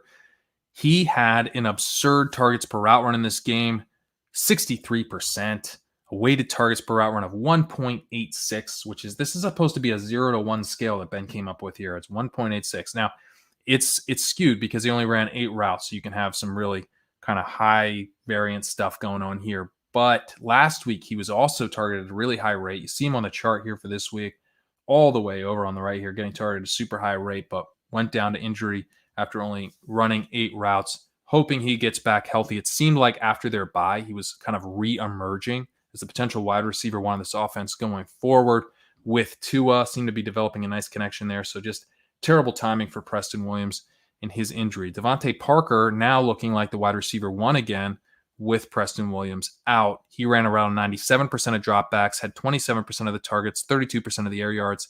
Pretty nice whopper here of 0.63. These are all strong wide receiver one type numbers. Jakeem Grant was the wide receiver two in this game. He ran around on 56% of dropbacks, had a 19% target share, but just a 9% air yard share because he was used very shallowly with a 4 ADOT. I don't think he's going to be a replacement here for Preston Williams. I wonder if Mac Hollins is actually the guy that could step into that role. He had a route run on 18% of dropbacks, a weighted target per route run of 0.43, which is actually pretty solid, an ADOT of 11. So being used more deep downfield, or at least kind of more in the intermediate area, as opposed to the super shallow type of targets that Jakeem Grant was getting. So, in kind of the deeper dynasty leagues where you're just looking for people with pulses, I would say, Matt Collins makes sense as an ad to see if he ends up being the replacement for Preston Williams here.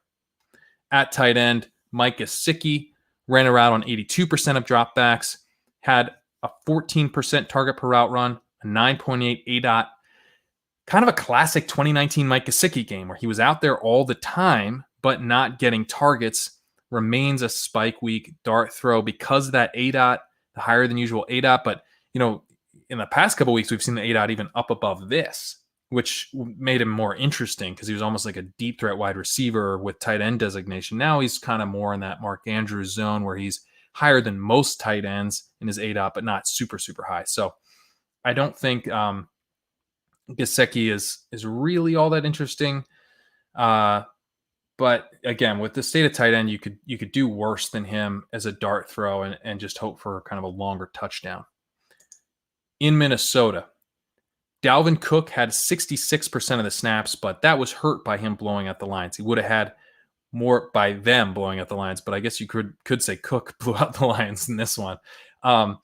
He had an 18.8 expected point workload, added 20.4 points in efficiency here. This is something that we've seen once this season outside of Dalvin Cook, and it was Alvin Kamara. Getting these elite or borderline elite workloads and then adding, like doubling the value of your workload, more than doubling this week with Cook with efficiency. This is a huge hot streak that Cook is on. He's not going to do this every week, but just the fact that he can, is why he's worth paying up for in DFS. It's why he was worth that super high pick in whatever format you drafted him. Definitely, I think Cook is more fragile than Kamara because he can fail if the Vikings get in the wrong game script, right? If the Vikings basically are forced to throw, now they will throw to Cook, but they don't involve Cook in the passing game to the extent that the Saints involve Kamara. But Cook, when he's in these game scripts where things are going right, he has as high a ceiling as any running back in the league, obviously, as he's just shown over the last couple weeks. Alexander Mattison in this game had 6.3 expected points, but not a threat to steal work when the game is in doubt. At wide receiver, Adam Thielen, he ran a route on 100% of dropbacks, had a 25% target share, 40% air yard share, and a 0.65 whopper with an ADOT of 16.8. Used deep downfield this week and got a fair amount of volume. Justin Jefferson ran a route on 90% dropbacks, had a 20% target share, a 42% air yard share, a nice whopper of 0.59, and also used deep downfield with an ADOT of 22. So, these guys in the right game environment, as we've seen, can both win weeks. But, that's not really the plan. The plan is to use these guys to the extent that they have to and to rely on Dalvin Cook if at all possible, and that's what we've seen the last couple weeks. I will say, it's kind of interesting. I talked about that dynamic with the Chargers where you've got Guyton and Mike Williams opening things up for Keenan Allen. And then this week we saw a similar dynamic with Henry Ruggs and Nelson Aguilar opening up things for Darren Waller. I think what we kind of see this week is Adam Thielen, Justin Jefferson operating deep downfield, really challenging the defense deep. It's opening things up for the run game, right? Dalvin Cook just feasting and just being everything that Mike Zimmer wants out of this offense. And I think partly because they do have these two really, really strong wide receivers that can challenge defenses deep, but they don't actually have to use them all that much. And then they can rely on the run game. So, Mike Zimmer might want to call a doctor because he's been rock hard for nearly 400 hours. Kyle Rudolph is another guy who's actually benefiting a little bit here from this deployment, where you've got the two wide receivers with the super high ADOTs, and that is opening things up underneath for not other wide receivers, but for the tight ends. Kyle Rudolph here had a 23% target per route run, and Irv Smith also benefited, I think, with a 33% target per route run and had 2 touchdowns in this game. However, I mentioned Kyle Rudolph first because he ran a route on 62% of dropbacks compared to just 43% for Irv Smith. Is Kyle Rudolph someone I want to play? No, I don't want to play Kyle Rudolph, but I don't really want to play Irv Smith either, even though he got in the end zone twice here. I think that's pretty fluky given the routes run and him splitting tight end time with Kyle Rudolph. So, it's basically they're both out there for more than a combined 100% of dropbacks. So there's some 2 tight end sets obviously going on here, but don't want to see this kind of split with an offense that would much rather be run heavy. In New England, Rex Burkhead played 42% of snaps, had 12.4 expected points, 3.3 fantasy points over expectation. Damian Harris played on 35% of snaps, had a workload of 7.1 expected points, played exactly to that workload. And James White played on 26% of snaps, had 8.3 expected points, left 1.9 points on the field. Kind of an even split here. Burkhead having the most valuable workload, but Michelle could be back next week, and I think this is going to be messy. At wide receiver, I've been getting excited about Jakobi Meyers now for several weeks as a potential diamond in the rough, and I think he fully emerged in this game. He ran around on 100% of dropbacks. He had a 41% target share, 67% of the air yards. That's kind of up near where Davante Adams was. He had a 1.09 Whopper, truly elite Whopper this week. He had an ADOT of 13.2. That's kind of where Davante Adams was deployed this week. He's getting used deep and still dominating targets. That is that deadly combination that I've mentioned with Davante Adams. That's what we were hoping from Julio Jones. This is a rare thing, and when we see it, it's really valuable to be able to have these guys on your team.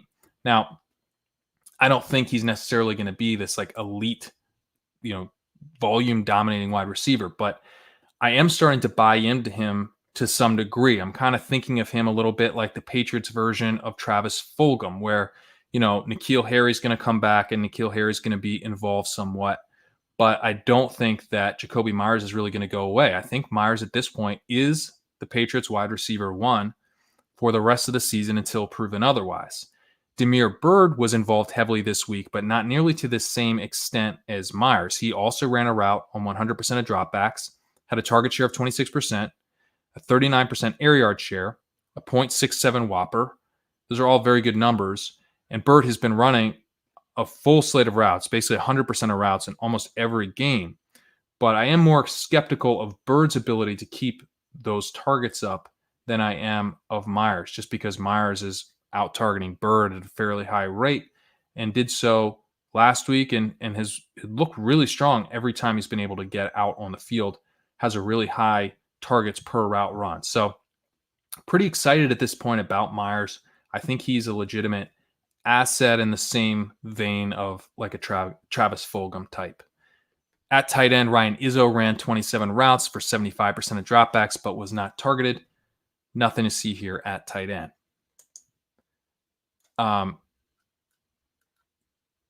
Let's see.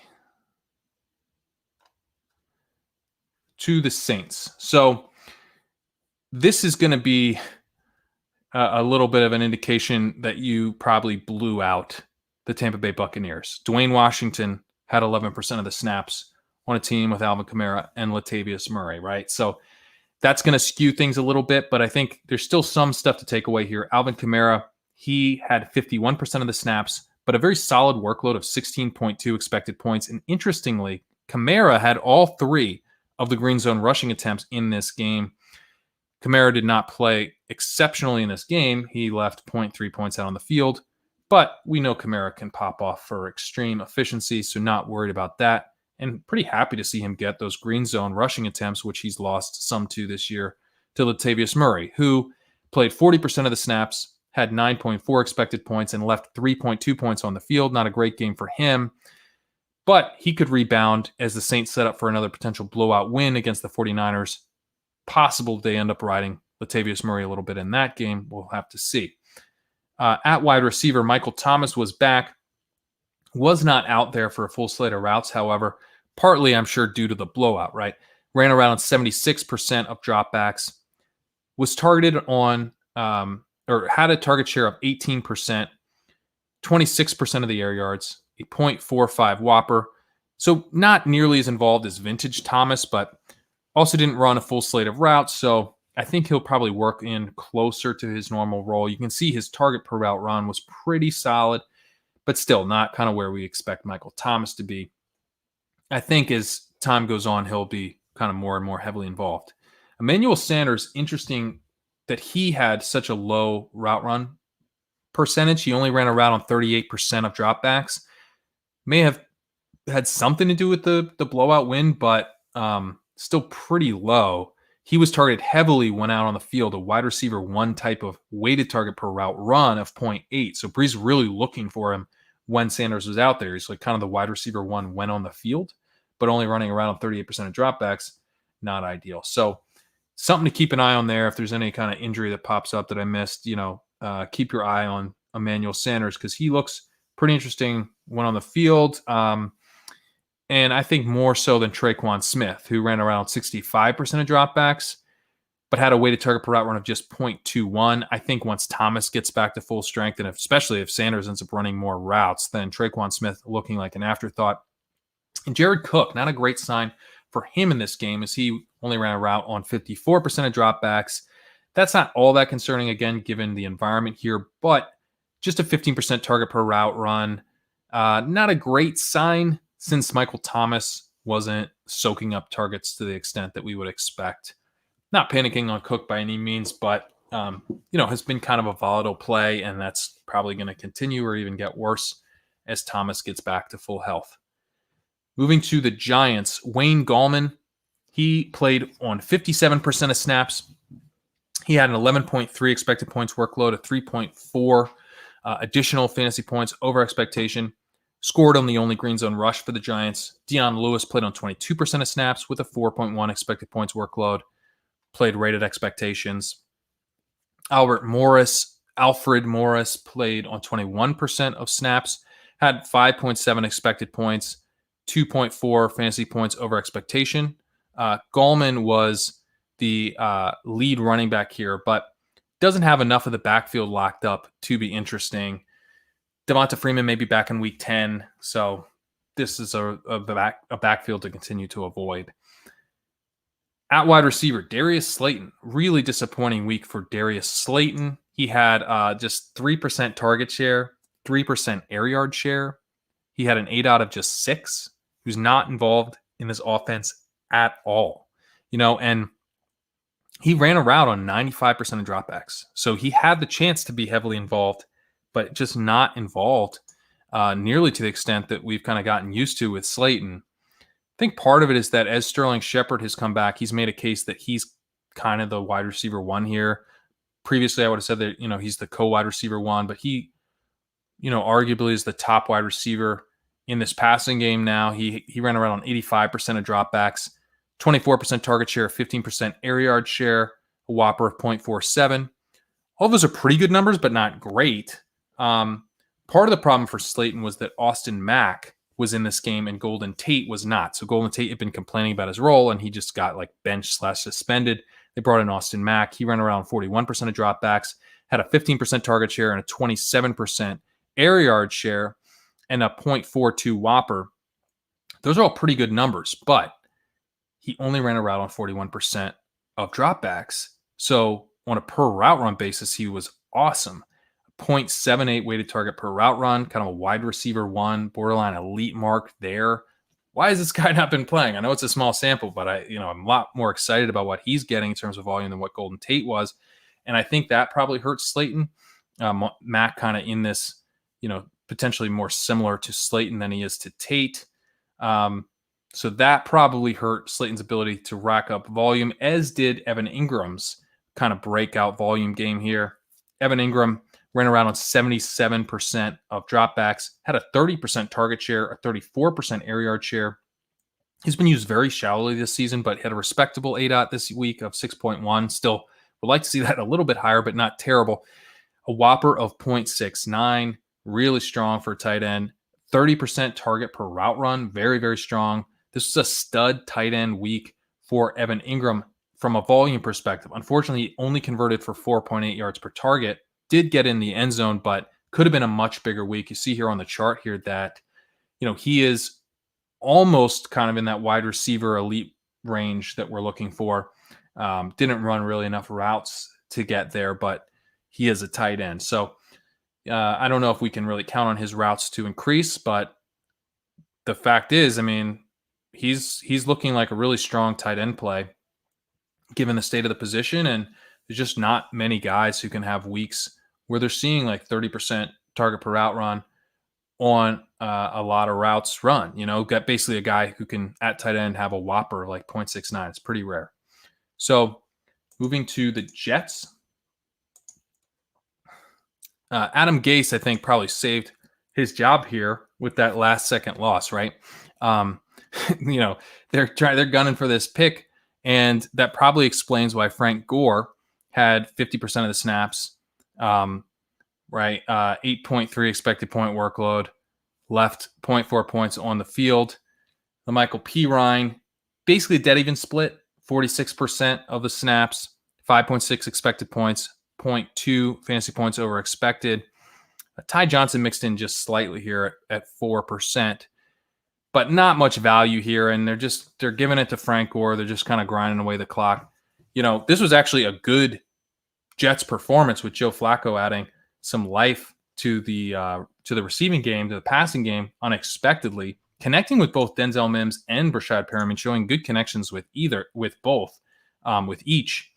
Denzel Mims ran a route on 100% of dropbacks, as did Brashad Perriman. So, these guys are really leaned on in this game. Mims had a 33% target share, a 46% air yard share, an elite 0.82 whopper, an ADOT of 18.1. Really nice connection with Flacco here. Perriman with a 29% target share, a 36% air yard share, very strong 0.69 whopper, a 16.3 ADOT. Again, kind of that deep threat, very nice connection downfield with Flacco, who's able to get the ball deep quite a bit in this game. And Jamison Crowder, the underneath guy, not involved really all that much at all, and certainly way, way below what we're used to seeing in this offense, where even when Crowder's out, they involve Braxton Berrios at a super high rate. Crowder ran a route on 73% of dropbacks, so he was out there for a amount, but just an 8% target share, 8% air yard share, and a 0.18 whopper. Very low involvement. Did have that really nice toe-tapping touchdown catch, but outside of that, he only had one other target. And maybe all this means nothing, right? Because Sam Darnold is going to be back. So if Sam Darnold comes back, does that connection with Mims go away? Does Crowder kind of get back to soaking up a ton of volume? I would lean yes. I think that Darnold really does love targeting the slot wide receiver. Although I do really like what we got out of Mims here. I think it was important to see that, with a quarterback who can get the ball to him deep, he's going to, he can deliver really strong volume. He can earn targets at a high rate. All of that was very bullish for Denzel Mims. So not a prospect that I was super high on coming out, but just continues to add to what we know is a very, very strong rookie wide receiver class, and nice to see from Denzel Mims, even if it ends up kind of going away once Sam Darnold gets back, which it probably will. At tight end, Chris Herndon ran a route on 38% of dropbacks, but wasn't targeted. Ryan Griffin got 2 targets, but on only 6 routes run. Maybe he's kind of interesting if Chris Herndon were to get benched, but that would need to happen before there's anything of note at tight end here. In Pittsburgh, James Conner played 46% of the snaps. Anthony McFarland played 12%. Benny Snell played 7%. Not really sure what's up with the snap totals here. They all seem kind of low, but I think it might be that Ray McCloud is involved as kind of a hybrid running back wide receiver. And that kind of would mesh with the workloads, which were all small too. James Conner had 6.6 expected point workload and left 2.6 of that on the field. Anthony McFarland had 4.1 expected points. Benny Snell had just 1.1, left a point of that on the field. So just a 0.1 day for Benny Snell, not great. No opportunities for the entire backfield in the green zone. This was a surprising game from Dallas where they actually looked a little bit alive here and forced Pittsburgh to drop back 46 times, which limited the value of all the running backs. Is in terms of like who the running back 2 is right now, it does look like it's McFarland ahead of Snell, but I wonder if that would be the case if James Conner were to suffer an injury. I think actually Benny Snell probably would be the guy that they went to, especially for those early downs. I could be wrong about that, though. Anthony McFarland is playing ahead of Snell right now. So McFarland should be owned. I think Snell, if you can manage to keep him, should also be owned just because the contingent value is a bit unclear. And I think there should be better days for this backfield, even though this was obviously a big miss in terms of the potential value here. At wide receiver, Juju Smith-Schuster ran around on 100% of dropbacks, had a 16% target share, a 15% area yard share, and a 0.34 whopper. He had a really nice yards per target in this game of 13.3, and he scored a touchdown. However, not much has changed in terms of his underlying volume. When we look at the fact that he only had a 16% target share, 15% area share, and a 0.34 whopper, when we look here on the chart and see him in the portion of the chart where we really don't want guys to be, and this was a spike week. This was the good week. So I really think Juju is someone you should be shopping aggressively. He's a player that I really liked heading into the season, but the volume here has been concerning and has not changed despite things looking better over the last few weeks from a production standpoint. So Juju, it might not feel like a sell high because he's come down in value from where he was to start the season. But this is, I think, a pretty sharp time to try to sell Juju as some of his value has recovered a bit. And the other wide receivers in the offense have underperformed a little bit of late, but the volume has been there for them. Deontay Johnson ran a route on 96% of dropbacks in this game, had a 22% target share, 21% air yard share, and a 0.48 whopper. So a much stronger game from a whopper perspective than Juju's 0.34, but Deontay Johnson only had a 7.7 yards per target and didn't get in the end zone. I want to bet a lot more on these underlying volume metrics than I want to bet on that yards per target, which makes me want to bet on Deontay Johnson over Juju Smith-Schuster moving forward here. And that's been the case really all season. When Deontay Johnson has been out on the field, he's been targeted at a much higher rate. Chase Claypool seeing the same thing. And Chase Claypool now has dispatched James Washington.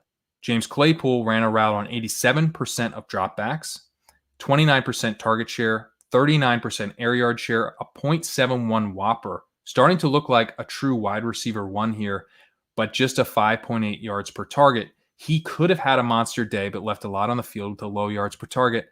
That's not something we're worried about with Chase Claypool, right? He has had these huge explosive plays. We know we can get those again.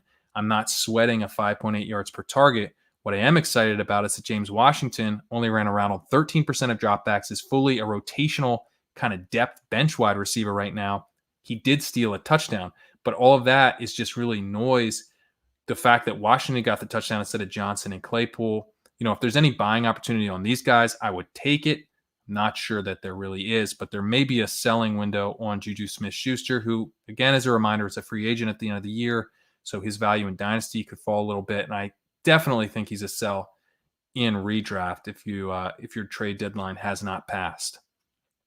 At tight end, Eric Ebron had an 89%, ran a route on 89% of dropbacks. He had a target per route run of 15%, running a huge percent of routes now.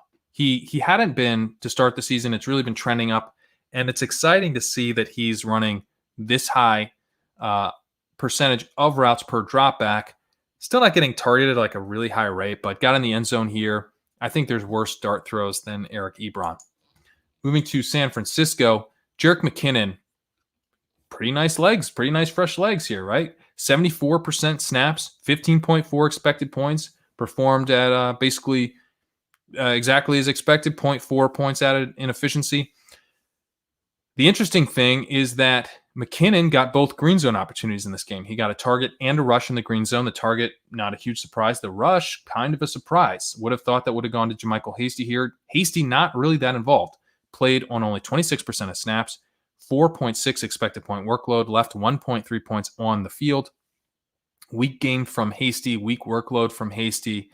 So, interesting that McKinnon got the work here. Am I going to predict that it'll definitely be McKinnon next time? Obviously not. We've been jerked around here with the 49ers before, but McKinnon at least has the receiving role, so it's kind of only so bad it can get, unless they kind of do the secret rest day for him again. But, this offense consistently delivers value to the running backs. Predicting which running back can be hard, but if you get it right, there can be a lot of upside to that as well.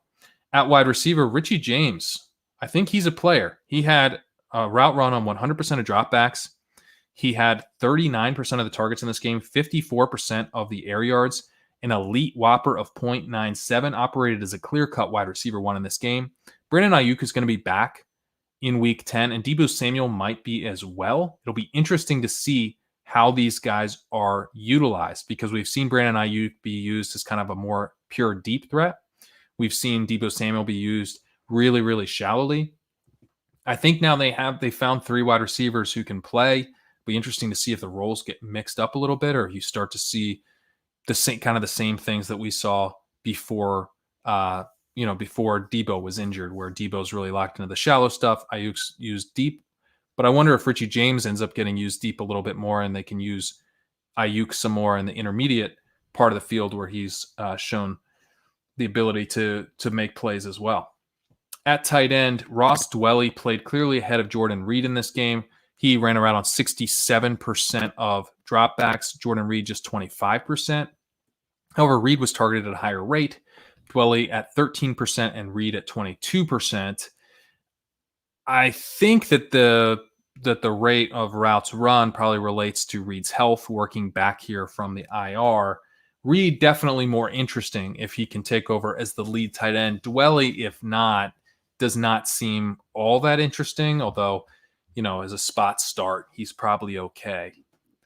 In Seattle, Travis Homer played 48% of the snaps here, had 7.1 expected points, added 3.9 points in efficiency, did fail to convert a green zone carry, but turned 3 targets into 3 receptions for 64 yards, so very effective in the passing game.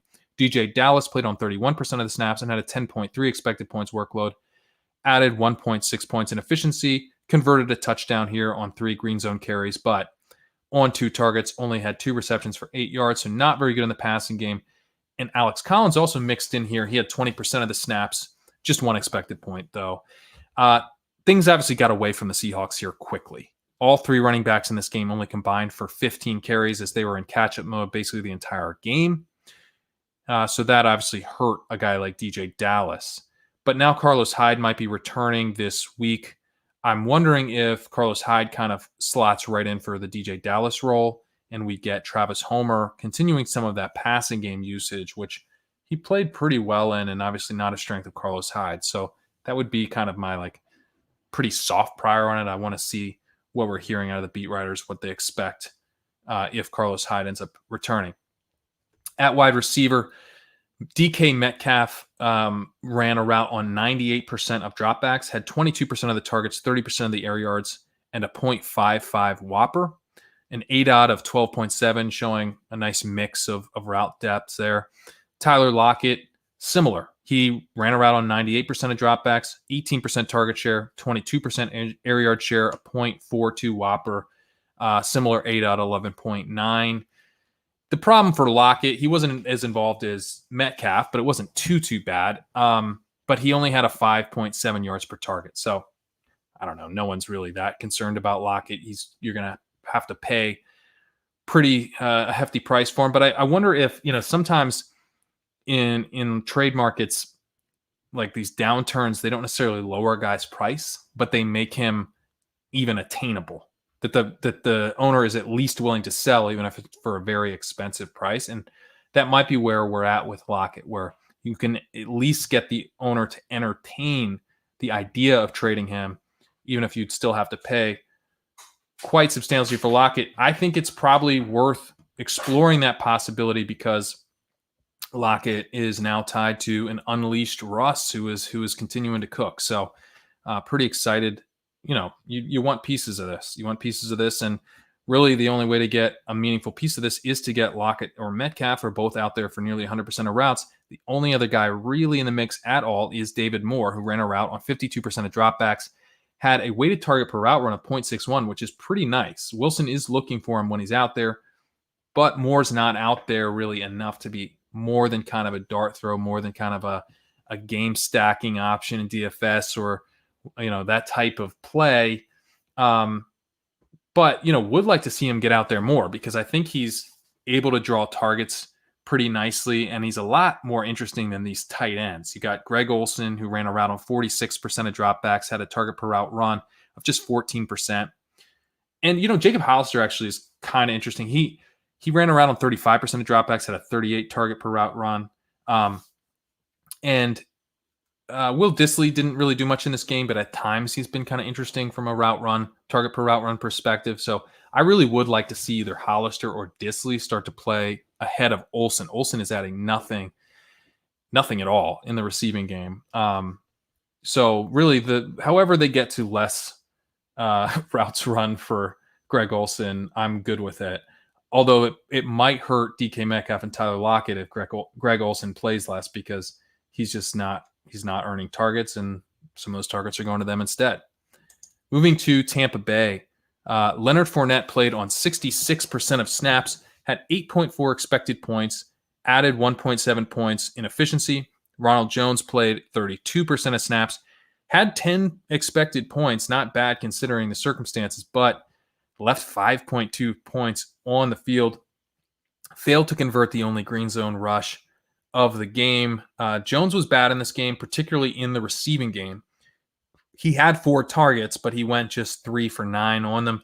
Fournette, he turned his 6 targets into 6 for 41. So he dominated snaps, and he played better in this game.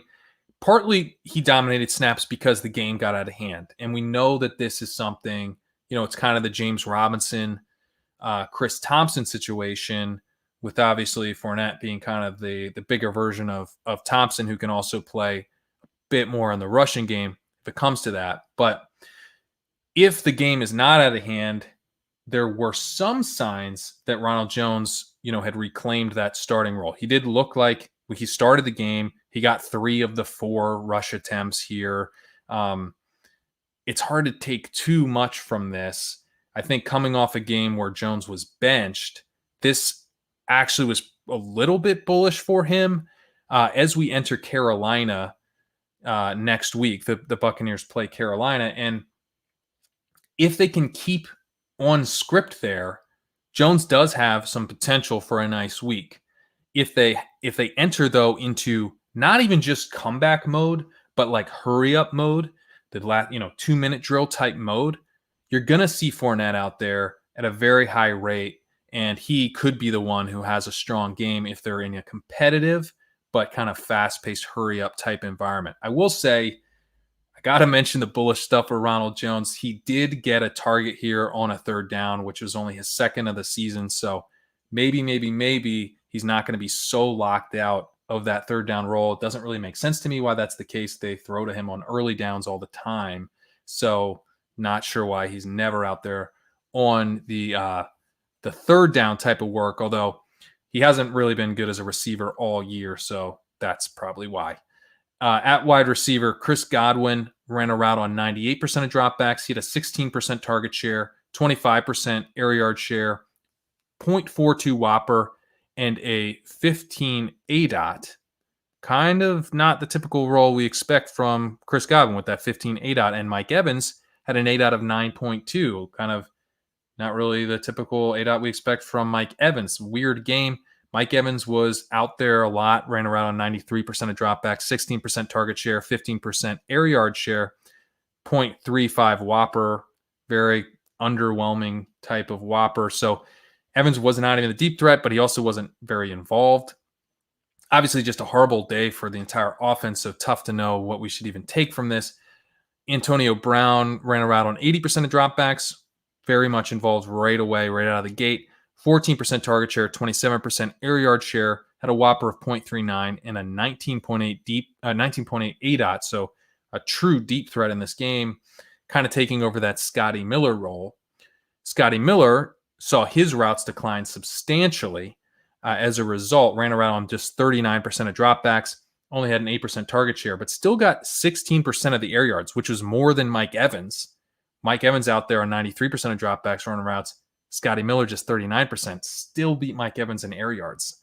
It says, I think, more about kind of the shaky role for Evans here than it does for Miller. But that said, Miller had a weighted targets per route run of 0.61, which is the highest among all four of these wide receivers. So despite being supplanted by Brown in terms of the playing time, he still has a pretty strong connection with Brady when he gets out there. Really don't like to see the fact that this has now become a 4 wide receiver split. It's already tough enough to deal with for Godwin and Evans. Now we're getting to where Brown might not end up having all that much value, but he hurts the other two. And he kind of buries Miller as a potential option, but Miller really looking like he should be playing over Brown in this game. But I don't think that'll be the case going forward. At tight end, Rob Gronkowski, not out there for a full slate of routes. I wonder if this had to do with the blowout. He only ran around on 46% of dropbacks, had a 16% target share and a 32% air yard share. Really nice 32% target per route run.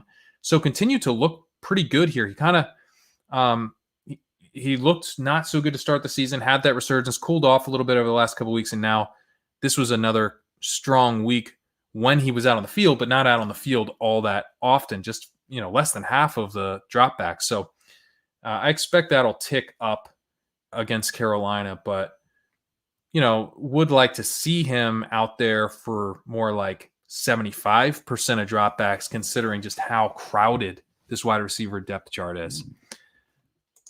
Moving to Tennessee, Derrick Henry only played 53% of the snaps. He had 9.9 expected points and left 3.1 of those on the field. Jeremy McNichols played on 29% of the snaps, just 2.2 expected points. He left 1.1 points out on the field. And then Deontay Foreman played 15% of the snaps. So, less than or just about half the snaps that Jeremy McNichols played. But still, this has kind of quietly turned into a 3-way split over the last 2 weeks.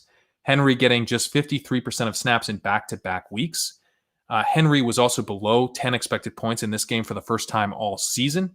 Henry also ran a route on only 20% of dropbacks, which was less than Ronald Jones this week, less than Patrick Laird this week. Derrick Henry was not involved in the receiving game at all this week, and this is going to make him even more volatile than we're used to. This is not good. The split is not good for Derrick Henry. Obviously, it's Derrick Henry. He can access a ceiling. He can have these huge, long runs that really we don't see from other running backs, but it's still a problem that we're seeing Deontay Foreman and Jeremy McNichols as involved as they are.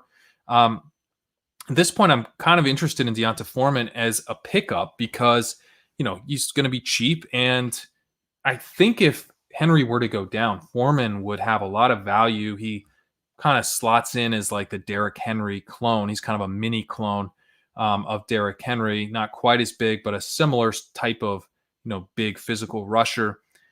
If you want to compare this to the Colts, then, Derrick Henry's in kind of the whichever of Jordan Wilkins or Jonathan Taylor is in favor. He's that guy. Deontay Foreman is kind of the other one of those guys. And then Jeremy McNichols, kind of more the Nyheim Hines type of guy in an offense that doesn't throw to the running back nearly as much. So I think that if Henry were to go down, you'd have, like a Wilkins type step up into a role and would be more valuable probably than the Hines types, given the way this offense type tends to operate at running back. At wide receiver, Corey Davis ran around on 92% of dropbacks, had 14% target share, had a 27% air yard share because he was used much deeper downfield than we're used to seeing. His ADOT is only 10 on the season, but 19.3 this week, had a whopper of 0.4. Kind of interesting to see him used so deep downfield. A.J. Brown only ran a route on 80% of dropbacks, But despite that, he had 43% of targets, 57% of air yards, a whopper of 1.04, and then a truly absurd weighted target per route run of 1.18. I don't know why A.J. Brown did not run a full slate of routes in this game, but he dominated looks when he got the chance to earn them. Would love to see him out there for a full slate of routes going forward. Really, really strong game from A.J. Brown in terms of the volume here. Would, get this guy some more routes. I don't get it. Jonnu Smith at tight end. I am starting to get concerned about him. He ran around on 80% of dropbacks, had a 10% target per route run. This is now the second week in a row where he's had his target per route run really low. And that was something that was a strength of Jonnu Smith's profile to start the season before he went down with injury. Well, Anthony Firkser played pretty well when Jonnu Smith was out. He ran a route in this game on 60% of dropbacks. So we have a base set here, a base kind of passing formation of two tight ends now. Jonnu Smith on 80% of dropbacks, Anthony Firkser on 60% of dropbacks. The Titans, I think, have recognized something in Anthony Firkser. They like what they have here. They're getting him out on the field quite a bit, and he's still dominating targets even with Jonnu Smith to compete with. Firkser had a 40% targets per route run in this game. I think he's pretty interesting as a tight end premium ad. I would, it's not going to end up being quite like this, but I would compare it a little bit to what we saw with Tyler Higbee last year, where you saw Higbee getting targeted at a really high rate behind Gerald Everett. If anything were to happen again to Jonnu Smith and he was to be out for 3-4 weeks here to close the season, I think it really could be Anthony Firkser's season. And he's someone that I think makes a lot of sense to pick up right now in your FFPC, football guys, main events, etc. Like he is probably someone that you could spot start even if Jonnu Smith stays healthy, because he's in a position now where you wonder if maybe he goes up to the 80% routes run per drop back and Jonnu Smith comes down to that 60%, where Firkser kind of moves to the tight end 1A, Jonnu Smith the tight end 1B. They keep playing a lot of these two tight end sets. And then Firkser, he's not going to get targeted on 40% of his routes every week. That's kind of crazy. But if he's getting targeted a really high percentage and his routes start to tick up, he could be a pretty valuable addition in tight end premium formats. In Washington, J.D. McKissic, he played 83% of snaps this week. He had an expected points workload of 24.1 points. This guy is like a scat back. He's known in fantasy circles as discount James White. Like, this is not supposed to be a guy who shows up with an elite workload. The interesting thing is that he almost operated as a combination running back wide receiver in this game. Ran a route on 76% of dropbacks. Dominated the target workload compared to Antonio Gibson, 14-3. Really got a ton of volume in this game. However, he was horrific on his workload. He left 6.9 points on the field. He left 7.1 points on the field as a receiver, meaning he was actually slightly efficient as a rusher and very inefficient as a receiver. His 14 targets turned into just 9 for 65. When you look at Antonio Gibson, he only played 46% of snaps. He only got 10.1 expected points, but he added 4.4 points in efficiency. When he got his 3 targets, he went for 3 for 35. A lot more efficient than McKissic was on his receiving work. Pretty tilting that Gibson, a converted wide receiver, isn't getting more of this receiving work. Somehow it's going to J.D. McKissic, who's doing nothing with it. Gibson, by the way, is running back 8 in yards per route run this season. He looks like he could be a superstar if just given some of this work that is available to a running back in this offense. Very frustrating. Peyton Barber, at least, was not involved here, played just 2% of snaps. I think part of the reason that McKissic was so heavily involved is that Steven Sims is still working back a bit. He ran a route on just 37% of dropbacks, had a targets per route run of just 7%, a 4 ADOT, so very, very shallow usage here. I think what will probably happen is that Steven Sims will start to get a bit more targets in McKissic or Gibson. With the backfield reception total should come way down as Sims works back. That seems kind of the most likely scenario there. Moving to the downfield wide receivers, Terry McLaurin had a route run on 98% of dropbacks, 21% target share, 41% air yard share, a whopper of 0.59. His ADOT was shallower than we're used to seeing at just 7.5. Still had 41% of the air yards with an ADOT that wasn't even a deep threat type of ADOT, used somewhat shallowly this week and still dominating air yards. So still impressive from Terry McLaurin, his ability to dominate volume in this offense, kind of no matter how he's deployed.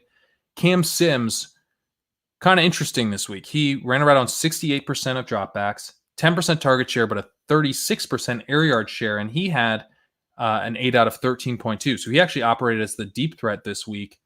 I wonder if this could be a good thing. If Cam Sims is able to stretch the field a little bit more. They've been really desperate for playmakers in this offense, and I don't think Cam Sims is going to be anything awesome, but even just a guy who can help stretch the field could open up some more intermediate targets for Terry McLaurin, and that alone would be nice, especially with quarterback being such a huge question mark here.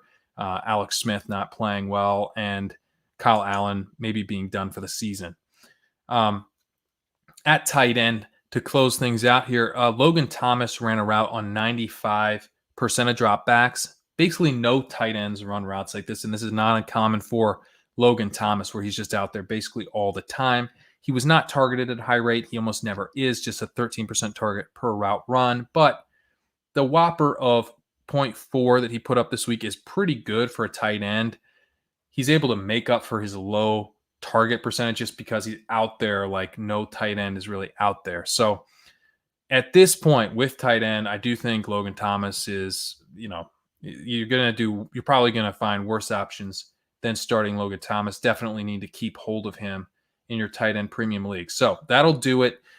Guys, if you're not subscribed, please do subscribe. We're trying to get up to 1,000 subscribers so that we can monetize the channel, and we can do kind of weird stuff like YouTube won't let us embed the video unless we get up to 1K. So it kind of unlocks some things for us if we can get up to 1,000 subscribers. And also, if you're listening to this on a podcast, we will release the audio at the same time as the video once we get up to 1K. So another reason to subscribe.